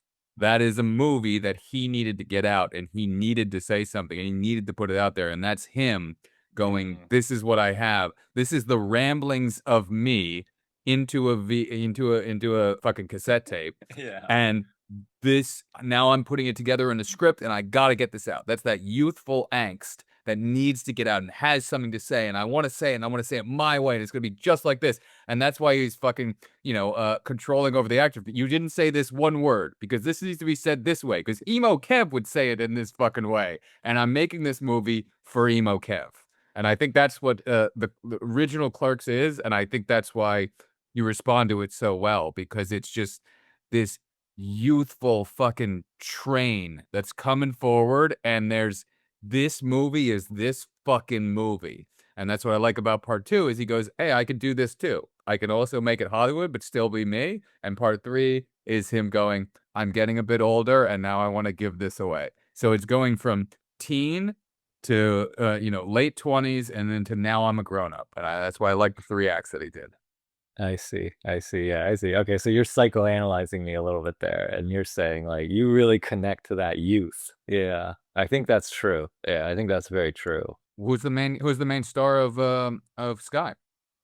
It's a little boy who is that looks just like you. Yeah, I was gonna say who's kind of meant to represent me. And his little hero is like Superman right there, and the sun is there, and it's all in there. Sky is like my Clerks. Kind of, a little bit. And by the way, I didn't mention this, but I actually did charge the entire budget of Sky onto my credit cards. So I did the exact same thing. Yeah.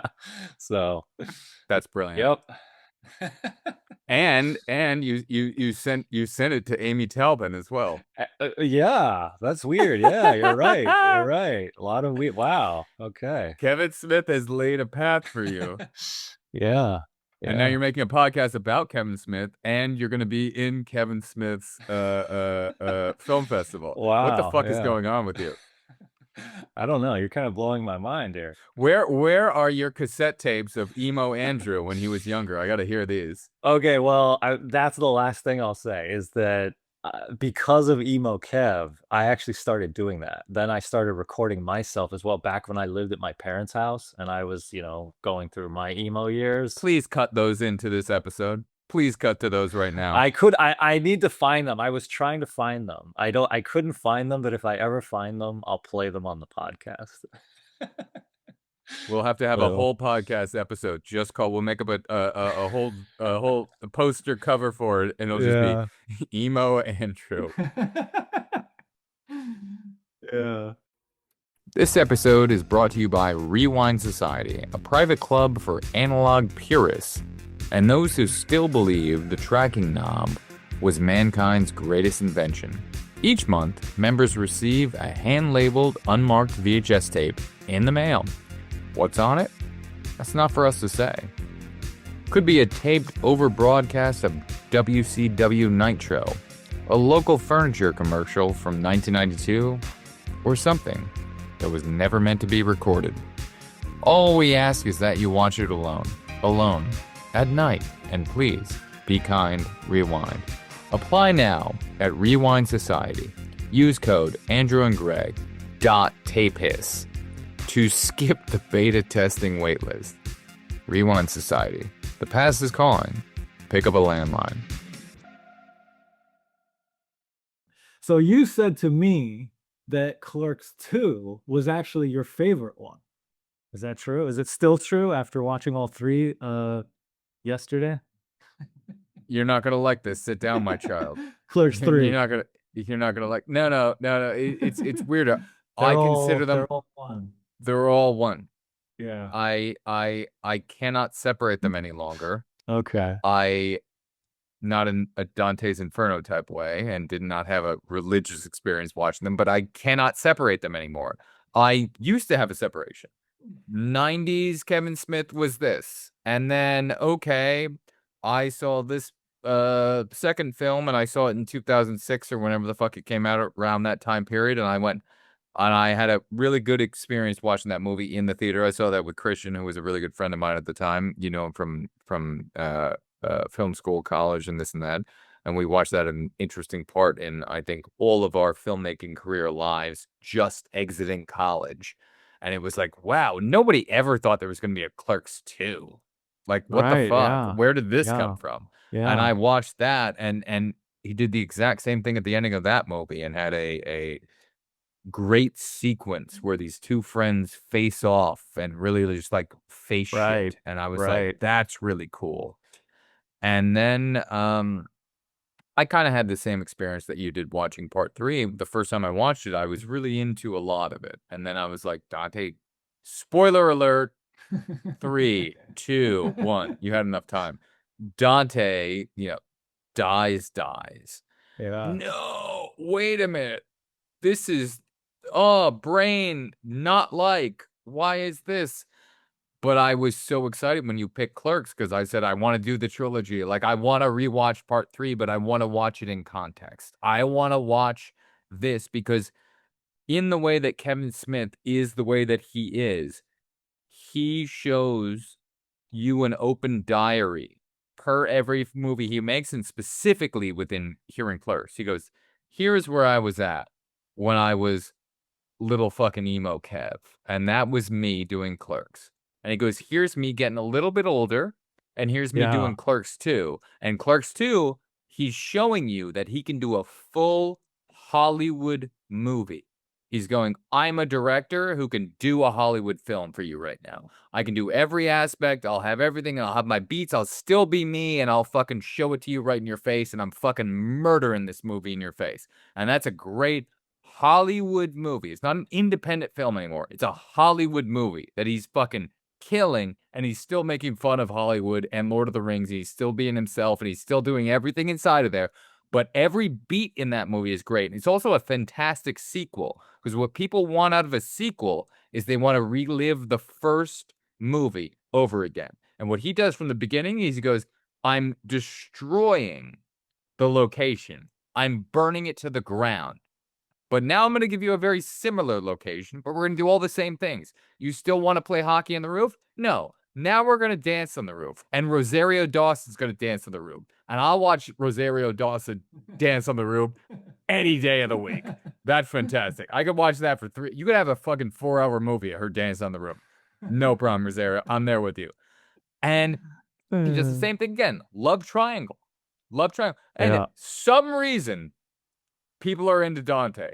I don't know. I'm not as good looking as Dante. Yeah. Nobody's good looking as Dante. Women can't wait to be fighting after Dante in this fucking goddamn series of things. I'm going, and they make a joke about that too. Yeah.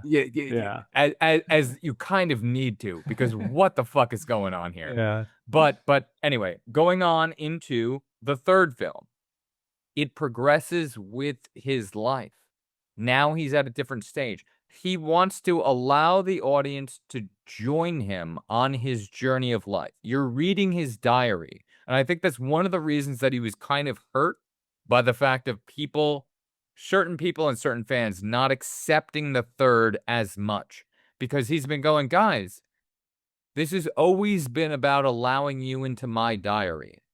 You've always been allowed to look at my diary. You saw it in 1994 when I was a young kid, and here's what I presented to you.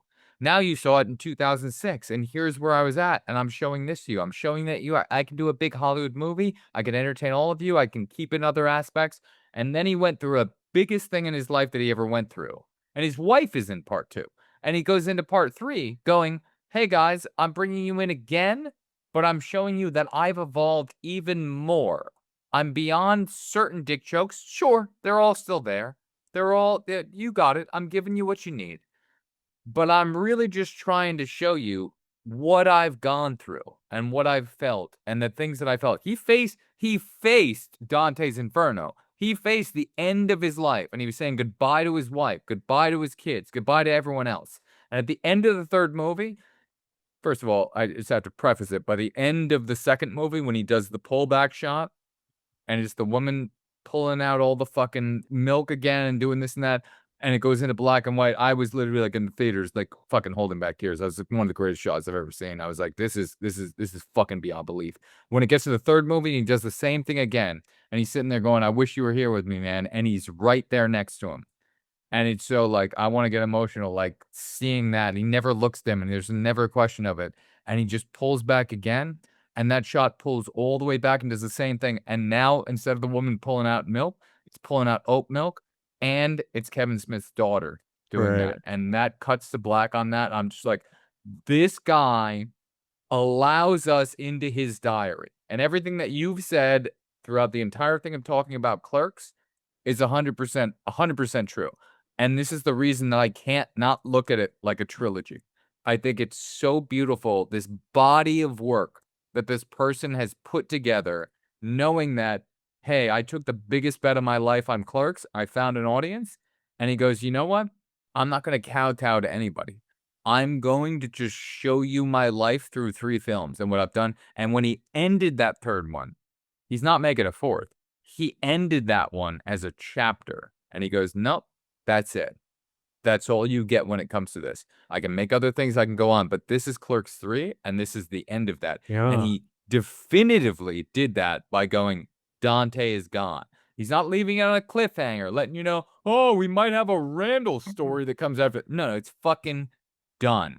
I'm giving you a trilogy. And he specifically did that. And he made fun of the Lord of the Rings trilogy in part 2. So you know he's talking about trilogies. He's going, no, ending it.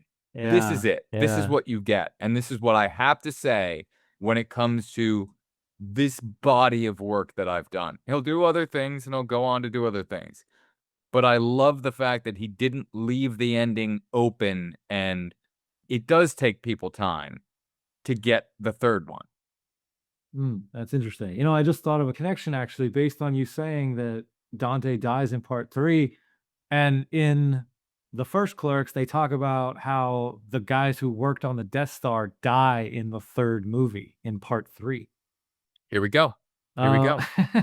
I see Clerks 2 as very much about love, maybe even more than the first Clerks, because part 2 is when he impregnates the woman. I think her name is Rebecca. She will always be a Rosario Dawson. Yeah, Rosario You Dawson. can call her whatever you want. She's Rosario Dawson.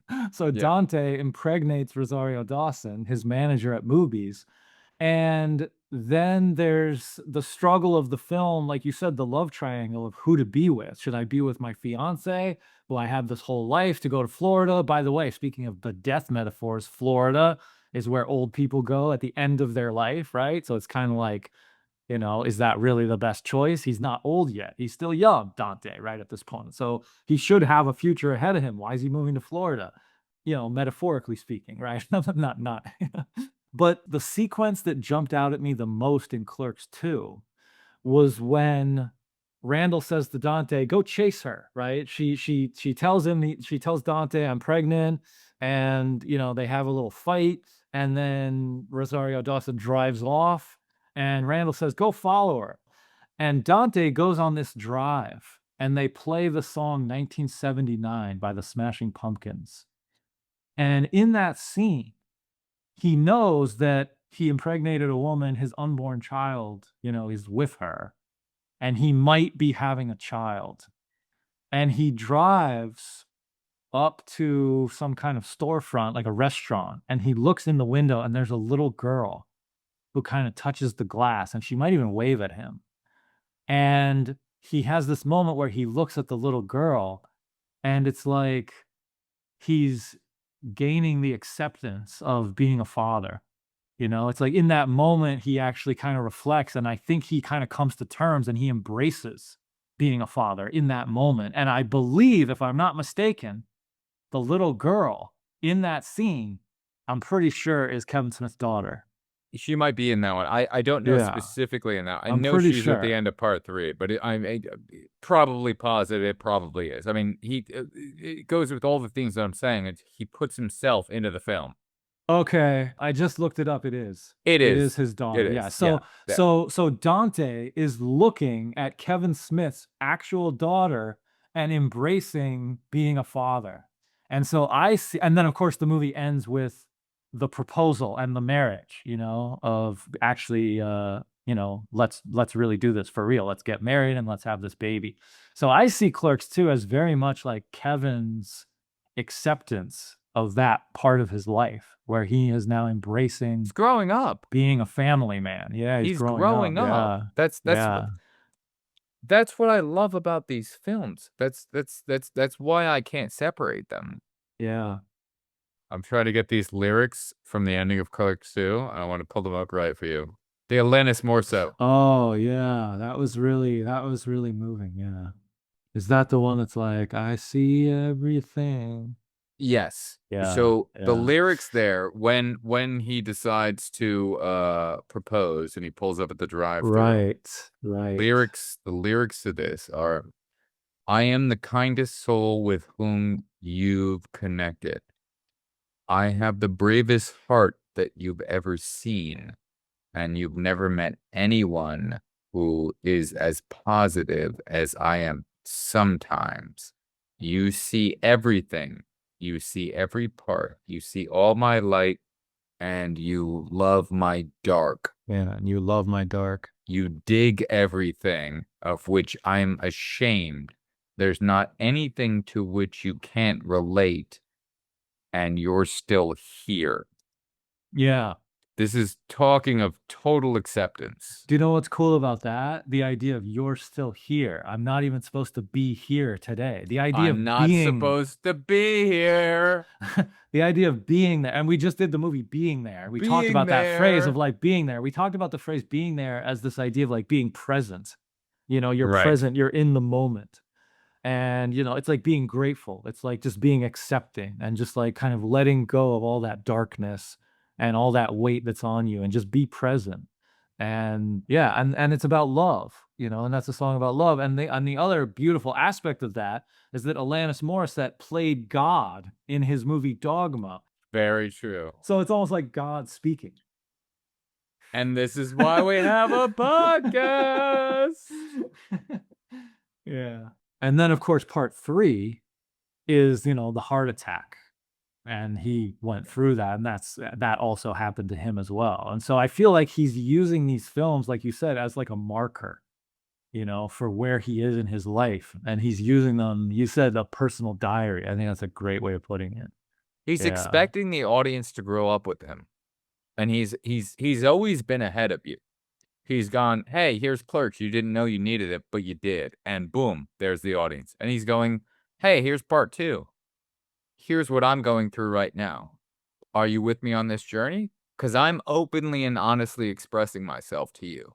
Are you with this? I'm going to give you the dick jokes. I'm going to do this. But hey, I'm going to give you a really hardcore ending scene where he's playing the fact of going like, hey, man, hey, can you guys close your ears? I'm going to say some real fucking shit. And there's one bro talking to his other bro, which in this type of context of these type of people who want to watch this movie and just like laugh and have dick jokes, hey, I'm going to shut down all music. I'm going to get you there, and I'm going to tell one guy friend to another guy friend, I love you. And hey, man, that takes some bravery to fucking put the end of your movie out there in 2006 and say that when you're sitting out there with fucking Jason Biggs just fucking pies and doing whatever the fuck.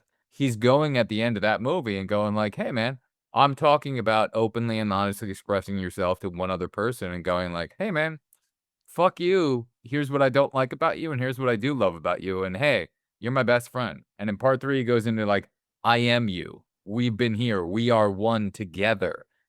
It's a great fucking trilogy that closes it out perfectly. And he didn't know where he was going when he started Clerks, but he just said, I'm going to make a movie of where I'm at when I'm doing Clerks. Here's my angst, here's my this, here's my this. And part two is here's where I am during this time. And yeah, I'm putting my wife in this movie. Like the wife is one of the biggest characters in the film. Like I'm putting my wife in this film. I love her. He's throwing everyone in there. And he's giving you the Hollywood experience of that movie. Oh, we're gonna have dancing sequences. We're gonna fucking go all over the place. Hey guys, look, I can do this. And in part three, he brings it back down again. It's an arc, and he brings it back down to where it came from. And he's going raw and dirty again, but now I've got all these Hollywood friends that I could throw in my movie, but I'm making an independent movie again. It didn't go from part one, part two, and then part three keeps going up to a trajectory of being crazy. He brought it right back down to where it was. Let me make another quote unquote low budget, but that type of aspect of grit is in part three. The unpolished versions that are great in part one, he brought back to part three, and it's such a fucking good arc. And I think it's so fucking cool that he did that. And I look at that as a body of work that's sitting up there with fucking Linkletter and his before fucking series. It's that good. It's the self-expression of a director going, here's where I'm at in my life, and that's why I can't separate Clerks anymore. When I saw that and it clicked for me, and I said, oh, I see what you've done, I look at that as a body of work. Yeah. Similar to the Before trilogy, I think that the first movie was probably made without thinking about sequels. And I think 100%. over the Yeah. years, yeah, they kind of had to basically create the second movie at the time. And then many, many years went by, and then they created the third movie at that time. If he told me that if he told me that he goes, oh, I knew it was going to be a trilogy, I'd go, fuck you, you're a liar. There's no way. And he would never say that there was. But that's the artist. I'm expressing what I feel right now. So when he felt part one, he did it. He didn't go on and do part two right away. No, he did fucking Dog Money, went on to do other shit and fucking this and that, Chasing Amy and all the fucking other things he wanted to do. But when he felt that need again inside him to go, oh, I have something else to say that feels like me. Like you've already pinpointed the fact that all the characters and all the things that he did in the original Clerks where his self-expression really wanted to come out, and he goes, these are the characters that's going to come out through, and they're going to be thin veils of myself. Yeah. And then when he had that next thing of going, wow, I have got a bunch of other things that I have feels. I have these little feels inside of myself that I want to express. What is the best way to express them? Oh, wait, Clerks 2 would be a really good way to express what it feels like right now. To be getting married, having a daughter, doing this, doing that. What is family like? Oh, okay, what is it? Oh, this is a great way of doing that. And yeah, I'm going to put a couple of dick and fart jokes throughout here. And first of all, the funniest thing in the entire series is, fuck, I'm forgetting his name. The religious character's name? Elias. Elias. I'm sorry, Elias, that I forgot your name for 1 second. I'm sorry. You're the greatest character that's ever been brought into the series, besides, Randall and whatnot. But when the bestiality scene is happening and he's jerking off and he's going, I'm sorry to you, is one of the funniest things that I've ever seen. That quick dolly-in shot to him just masturbating during that sequence. Right. I think it's one of the funniest things that I've ever seen because it's what a joke is. A joke is you set up a premise and then you switch off and you veer into the other direction where no one thinks that you're going, and then they laugh because it's a release of going, oh my god, I never saw you going there. Yeah. And you build up this character to be this one thing that's like, no, I'm doing this, and he's throwing things on his face, and he just deals with it and deals with it and deals with it. And then when he breaks down to bestiality, like it's so out of left field. It's one of Yeah. the funniest things that I've ever seen. By the way, it's not bestiality, it's interspecies erotica, okay? So How dare I? Yeah. How dare I? Yeah. I thought it was interesting too how in part 3 he gave Randall the movie. He swapped it. Yeah, he swapped it. Yeah. He gave Randall the heart attack, but then Dante also does have a heart attack later. But Randall becomes the director of the movie. Randall's like, Yeah. I want to make a movie. Dante doesn't want to make a movie. So I thought that was kind of interesting. I thought maybe over time, Kevin almost like became identifying with Randall more. I think Dante is part him, but then Randall is part him. And I believe that originally he wanted to play Randall. Kevin did. Yeah, he was gonna play that part, and he ended Oh, up I never giving knew it that. away. Yeah. Yeah, yeah. I think he said because Randall has all the best jokes, so he's like, "I wanted to be the funniest guy in my movie." I hope I'm right about that, but, yeah, but then he ended up playing Silent Bob, and, I think it was just like one of those, kind of mini miracles. But that leads me to this idea that, like, Dante and Randall are actually almost like the same person. They are, and that's why the end of the third movie ends that way. Yes. Go into Yeah, that. Go yeah. into that. No, I just thought that was interesting how, it's like they're both these kind of fragments of Kevin Smith's mind, and it's like they're both Kevin Smith. Both these guys are Kevin Smith, and I think he kind of, in a way, almost like fractured his psyche and like put all of these versions of himself into the movie. Silent Bob is a little bit of him, and like all of this kind of idea. But yeah, the fact that he had Randall be the director of the movie in part 3, I thought was very interesting, and Randall took much more of a front seat in part 3. He's growing up. Uh, That's what he's yeah, showing you with these characters. I'm gonna yeah, drag you through the fact that these characters are growing up. And what the audience was not liking the people who did not like part 3 when it came out, they did not want to see the characters grow up. It's a Peter Pan story, and they were the lost boys going, "Why is Peter growing up? I don't like this."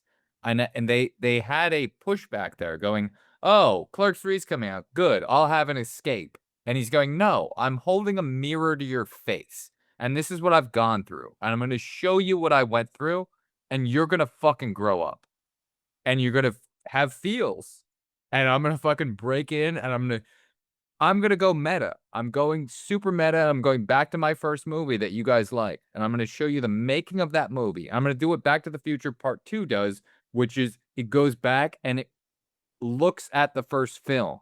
And it's the only movie up until Clerks 3 that goes back to the first film and goes, "Hey, here's exactly what happened, and now we're gonna show you this." And he does it even more meta, and he goes so deep within that.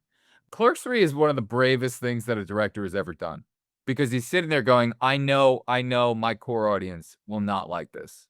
I true. know they will not like aspects of what I'm doing here, and I'm gonna do it anyway, because I think it's that important. And I think that's really, really cool what he's doing there. And I love the fact that I kinda missed my first viewing on that.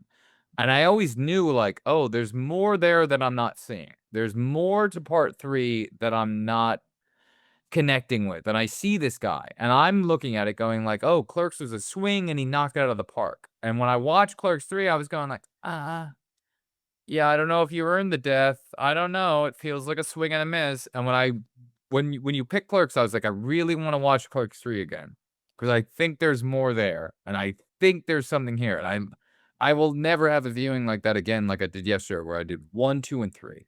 Yeah. And I love that. I loved it. It was so good watching the 3 of those, because I watched a director grow, and you get to watch every one of the actors grow. The acting in that, he uses that well, because he always goes to the ending, and then he does a deep scene, and he did it at the end of part 2, and I was like, "That's great." But he does it throughout part 3. Yeah, And each one of those people, you watch them, and you've been with them for so long, and you feel what they're actually going through, and I go, "Fuck. yeah, This guy's laying it all out in the line, he doesn't give a fuck." And that's what worked for him with Clerks. He was a young kid laying it all on the line, he didn't give a fuck, and he's never betrayed that within the series. He goes, "This is who I am, and here's my diary, and you guys are allowed in, and if you like it, you like it, and if you don't, it doesn't matter. This is my diary. This is me honestly expressing myself." yeah. These are things that I've went through. This is my personal growth, right? And the idea that Dante says, "Your life is my life." Yes, that's the sentence. That was actually, like, really poignant, that this idea that these 2 guys in a way, it's like they're the soulmates, that they've both gone through romances. Randall off screen, he talks about, chicks that he's been with, and then Dante, of course, has had, love and loss, and so much of Clerks 3 is actually very tragic, that it's like Dante is now trying to get over the death of his wife and his unborn child. But it's like then it kind of leads him back to Randall. Him and Randall become the soulmates. And like you said, they love each other, and it's like they're kind 100%. of destined for each other. But I did love the fact that he brought back the making of the movie. Because of course, with Clerks 1, what I end up thinking is like it's so much a parallel to Kevin Smith himself that I think of it like, without even seeing Clerks 2 and 3, I think of it like, well, Dante probably went and made a movie and became Kevin Smith. And so I love that he did bring that back. But then he kind of gave it to Randall, but then he linked the two together where it's almost like they're one and the same. He pulls off the greatest line to the ending of that trilogy, and I would say it goes up there with anything that you could put in Star Wars or this and that, whatever, when he does the final callback to when they're at the funeral at part 3, and he goes, "You're not supposed to be here today." That to me hits so fucking hard, and I go, this is the greatest running, because it's not only the culmination of, like, it's been joke, joke, joke, joke, joke, joke, joke, joke, joke. And now it's real, and now it hits, and now it's the friend having the acceptance where he's gonna grow up right now, and it's such a growth period for Randall within that sequence, and then he takes on, his new underling that he's gonna have there with him, and at that moment when he says at the end of the 3rd film, "I wish you were here, man." Hmm. Right. I'm not even supposed to be here today. I wish you were here. I wish you were here. Hmm. It's so good. It makes you like, it's written in a way where it makes you feel like it was planned, which it wasn't, but it's a natural progression. And then the shots that he's doing, wide shot, cut to 3/4, a little bit closer, back to wide shot, cut to 3/4, a little bit closer, and then he is there. And I love the fact that there's no Randall looks over and goes, "Oh my god," and there's no Dante looking over and nodding to him or doing whatever. He just is there. Because when somebody dies in your life, they only live on within you and what you remember of them. So for Randall, Randall is going to be sitting there working that job, doing everything he needs to do, and to him, Dante will always be next to him. That's his consciousness of going, my friend is always here with me. And they don't have to look at each other, they don't have to think, it just pulls back. And now we just got somebody else, instead of taking out regular milk, it's Kevin Smith's daughter, and she's taking out oat milk. Yeah. And it's fucking beautiful. Yeah. I think of part 1 and then part 2 as well as being very much Dante's story. And then Randall is like the side character, and I equated him to Virgil being like Dante's guide through the Inferno, but it's Dante's story. And then in part 3, he actually flips that on its head, where Randall, it becomes more about Randall's story. And it's almost like you could almost see it like Randall doesn't even exist. That Randall is like this kind of spiritual guide, like a Christmas Carol or something, right? And he's like guiding Dante through life. But then at the very end, that last shot that you're talking about, Randall is there. Dante is, spiritually in another realm, but his presence is there. And it's like he'll always be there. And maybe part 3 is actually like Dante becomes more of the guide to Randall and guides Randall through. And so this is why it's like they're actually both almost like the same person. I think I would say they're actually both Kevin Smith. Couldn't say it better.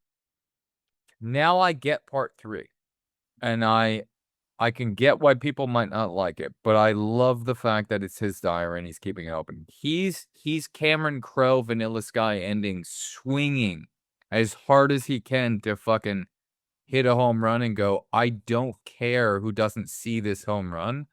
I'm hitting a home run. I'm doing it. I'm swinging for the goddamn fences, and fuck you if you don't get it. This is my story. It's the same way I started. I started with Clerks swinging for the fences. That could have been a big swing and a miss. That could have been, this is a fart, and I've $27,000 in debt, and fuck it. And he did the same thing with part 3. And part 2, he went Hollywood, and I loved it. And he showed that he could do that. And I'm just saying that's the fucking arc. It's an actual arc. It's not a parabolic thing that goes up. It's going, he ends where he started. And that's why I look at them now and I can't separate the whole fucking story, because the story is his life. And I can't look at 1/3 of his life. I have to look at all of his life. And that's, sorry for my fucking rant on that one, but I'm really passionate about how much I like this viewing of part 3. That's great. Yeah, I've always loved his movie. His movies are really ones I return to over the years just because they're fun, they're smart, and I love the characters. The characters, of course, are great. I mean, Jay and Silent Bob are characters who have entered pop culture and who brings them back again and again. They stand the test of time because the things that he talks about are not things that are just trivial things that are in the moment. He's talking about human emotion, and that doesn't change. Yeah, man.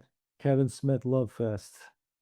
As Kevin would say, we're sucking him off this whole episode. Just suck it off. Yeah. Sorry, Kev. We're sucking you off. If you meet him in person, you have to go, hey, I made a podcast about you, but listen, the first 45 minutes is just, I'm just sucking you off. After that, I start really getting into deep Dante's Inferno level, and he's going to go, oh, wait a minute, hold on, Dante's Inferno, what's happening? And you're like, yeah, the first 45 minutes, you can skip through that. I'm just sucking you off the first 45 minutes. Yeah. Can I tell you my favorite thing about part 3? Yes. I loved that he did the flip with the Elias character, where he was once this devout believer in God, and then he becomes a Satan worshiper. And then what happens? Once they decide to make a movie, the Satan worshiper starts to give him notes on the script, which I thought, is Kevin making some kind of commentary on the movie business? Like, what's going on here? 100%.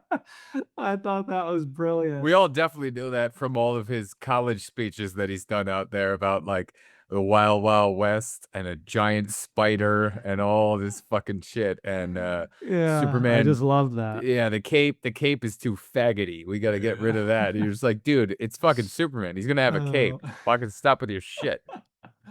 Yeah, I thought that was genius. Yeah, I've said openly and honestly express yourself too many times on this, but it's the Bruce Lee quote. What? He talks about to openly and honestly express yourself is the greatest expression. What Kevin Smith has done through the Clerks series specifically is that has been his diary. Other things that he's gone off and done, Chasing Amy, love it, but there's no body of work that he has that is in a trilogy in this type of way. And I know, I'm going to say it again, I know that the ending of that, of going like, oh, Dante died, this and that, he's showing you he's ending it. He's not leaving some sort of, hey, there's going to be a Clerk 4 here, there's going to be this and that, there could be something. He goes, no, this is it. This is the end of that chapter of my life, and I've expressed myself there, and I'll do it outside of there in a different way. But this is it. And I think he did it in a really good way. That's interesting. Maybe like saying, I am no longer a clerk. He isn't. Yeah. It's his final retirement. Yeah. I've ascended to the next realm. To the next level. Yeah. He's on the 10th realm of Dante's Inferno right now, apparently. But he's happy. He's happy. He's got his wife. He's got his kid. Yeah. Hopefully, yeah. Hopefully he made it out of the Inferno and went to paradise.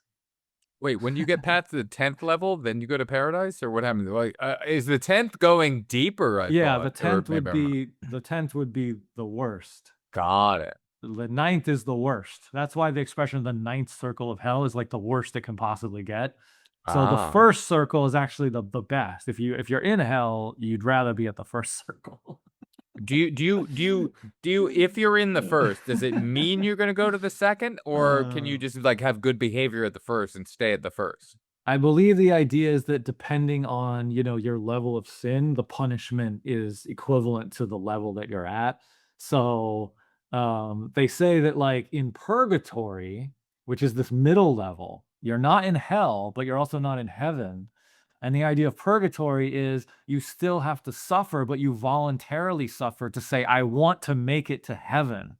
And so I'm going to suffer through. Like, for instance, one of the examples was if you were greedy in life, now you have to starve, but through that starvation, you ascend to heaven. And so you suffer, and so you make it to paradise. So, yeah. So hopefully you could go from, if it's the first circle of hell, hopefully you can make it up into purgatory and then eventually get to heaven. Human beings they have too much time on their hands making this Oh shit my up. gosh. It's actually an incredible story. As I was reading the story just to like Sounds brush up great, on it, and yeah. I was like, this is like amazing. This is unbelievable. Yeah, it's like one of the most beautiful stories ever written. I can't wait to have enough time to read that on my own. What are you doing next weekend? Oh, I'm sorry, I can't go out. I'm reading Dante's Inferno. Yeah, and I found out, by the way, it's called the Divine Comedy, not because it's funny, but because it ends with a happy ending. So a tragedy has like a death, like Hamlet dies, but a comedy, according to the idea of Dante's Divine Comedy, he eventually does succeed and he ascends to the He highest level of escapes. He gets. paradise. Yes, and so therefore it's a comedy because it's a happy story. How did he do that? How did he get out of there? Well, you got to read it. Fuck that. I'm gonna get the Cliff Notes. I'm gonna You got to fucking read it. yeah. All right, he got out. Well, is it a trilogy? It is, yeah. It's Okay. it's Inferno, Purgatory, and Paradise. Yeah. That's great. Okay. That's Perfect. That's it, man. Yeah. I think that's pretty good. I mean, Smooth can Yeah. roll in from here. That I was think so, yeah. pretty good. I'm the break in the flicker, the cut in the edit, the blade through the credits, a frame they embedded. Light in the distance, persistence poetic. The dark is a prison, I brighten with aesthetic. No stunt doubles, I tumble through trap fights. The scripts in my soul, I control when my track spikes. Whisper in a reel, I reveal with the black light. The dark is a canvas that I carve with the flashlight. Call it a war cry, a cinematic spark. A puzzle in the shadows, a code of the art. It's Andrew and Greg and the legacy embarks. Our voices ignite and we light up the dark. I don't know if it would make it into the episode, but I just thought to say, if anybody did hear me talk and think like, oh wow, this guy's like really bragging, like he's like full of himself or whatever. Well, I don't know. I guess it would actually be like kind of like a whole personal thing, but Say it. It's on the personal podcast, and you're trying to lay a bridge. Going, I've been a dick in my past who just attacks other things. Go do it. Leave all this in. Do it. That's Do the it. only Do it. that's the only thing I thought to say was just like, I'm just so proud of Sky because it has been such a journey for me. And I didn't make a movie for a very, very long time. It was like 15 years where I didn't make a movie. And I was actually, I think one of the reasons why I connect with Kevin Smith and with Clerks is because I feel like I kind of was that, I've worked those kind of jobs before and I've been on a life journey of struggle. And yeah, so for me, just ultimately leading to the making of Sky, yeah, has been quite a process. And so, I never really thought that it would be as accepted as it was to so many festivals. And I used to make films that people really did not like. People gave me a lot of negative feedback. Like even Amy Talbot at the beginning there was kind of like, she likes Sky. She said, oh, it's very well made. She gave me some compliments, but she was kind of like, I also don't really quite get it. I don't really, it's not 100% clicking with me. And I can tell you that that has happened to me in my life so much that, and way more when I was younger. When I was younger, like pretty much every movie I ever made, people told me, we don't like this, and I had very few positive responses. Yeah, very few. And, when I made Sky, I kind of made a promise to myself. Like I told myself, I really want to make something that people actually like, and so I'm going to try to make this entertaining. Like I really want this to connect with people.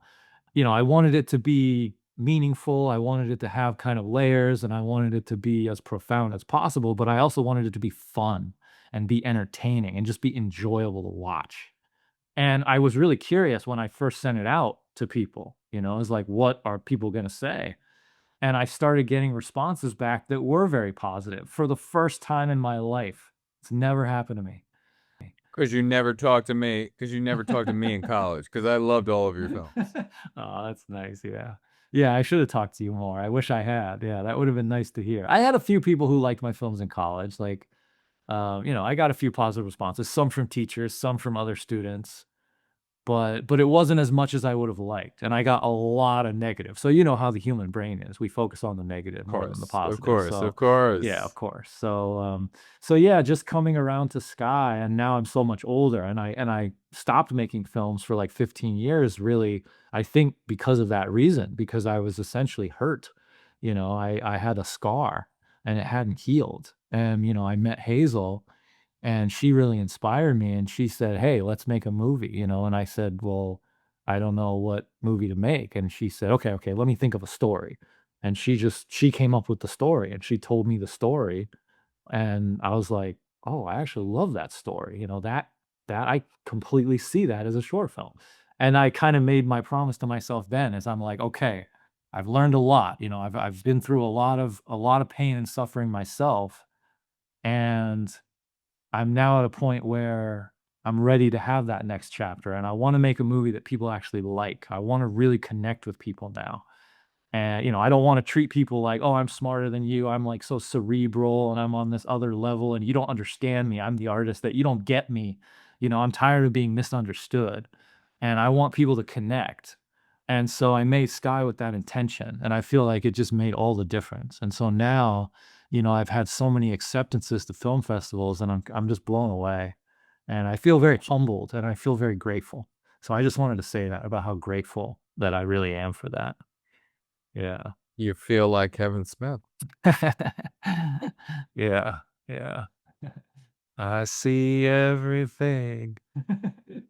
So now I really hope, I mean, in my wildest, imagination, I would hope that Kevin is at the film festival, and for Kevin Smith to see Sky, that would be pretty amazing. So I really hope that he's there, and, yeah, I would love to meet him, and, yeah, I feel very honored and grateful. Whether he's there or not, he might have already seen it and said, "Hey, that late submission, put that one in there. That one's saying Yeah, something." I really wonder. Yeah, I wonder. I wonder if he's seen it. So I'll have follow-up. Then we're gonna have the follow-up where now I'm gonna report back. And now after I go to the festival, now I'm gonna have to say on the podcast like what happened. So this is part of why I love having a podcast. You know, I'm having so much fun having a podcast and having that experience of like now we're recording our lives, you know, and it's amazing. You're Amazing. openly and honestly expressing yourself. And I Yeah. think that is a Yeah. joyous thing for the people who are out there ready to hear it. That is a very joyous thing for them to be able to enjoy that experience. I hope so. Yeah, I hope so. I think if we do this for long enough, I also hope that, you know, we're gonna grow on the show. And actually, when you listen to Smodcast, because I listen to so much of it, Kevin's voice at the beginning, you know, he used to smoke cigarettes. So at the beginning of Smodcast, his voice was, you know, his kind of, you know, you can go back to like mid 2000s Kevin Smith voice. And over the years, his voice got a lot more gravelly. And you really hear like he grew up in so many different ways. He sounds different, he thinks differently, and you know the evolution of him is captured in that podcast.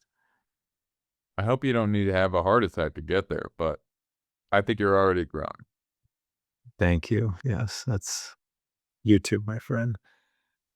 Oh, that's a great way to end. That was actually the perfect way. You too, my friend. That was us doing bro love right there. That was very nice. Yeah, I don't know if we're at Randall and Dante level maybe quite yet, but I think Maybe we're we on haven't our we way haven't had there. we haven't Yeah. had fights, so we're Yeah. I'm very non-fighting type person, so Yeah, although I have seen some of your frustration come out a little bit. I thought that was kind of funny. I've seen it where did I where come where out a did I little. do it? You're just Where like, did I I do it? want to talk about Clerks 2 and 3. Yeah, but that's funny. That's funny fight. Yeah, That's yeah, funny yeah. fight. That's not Yeah. angry fight. That's funny fight. No, Funny no, fight. no. We haven't gotten to that point. All right. Love you, brother. All right. Love you.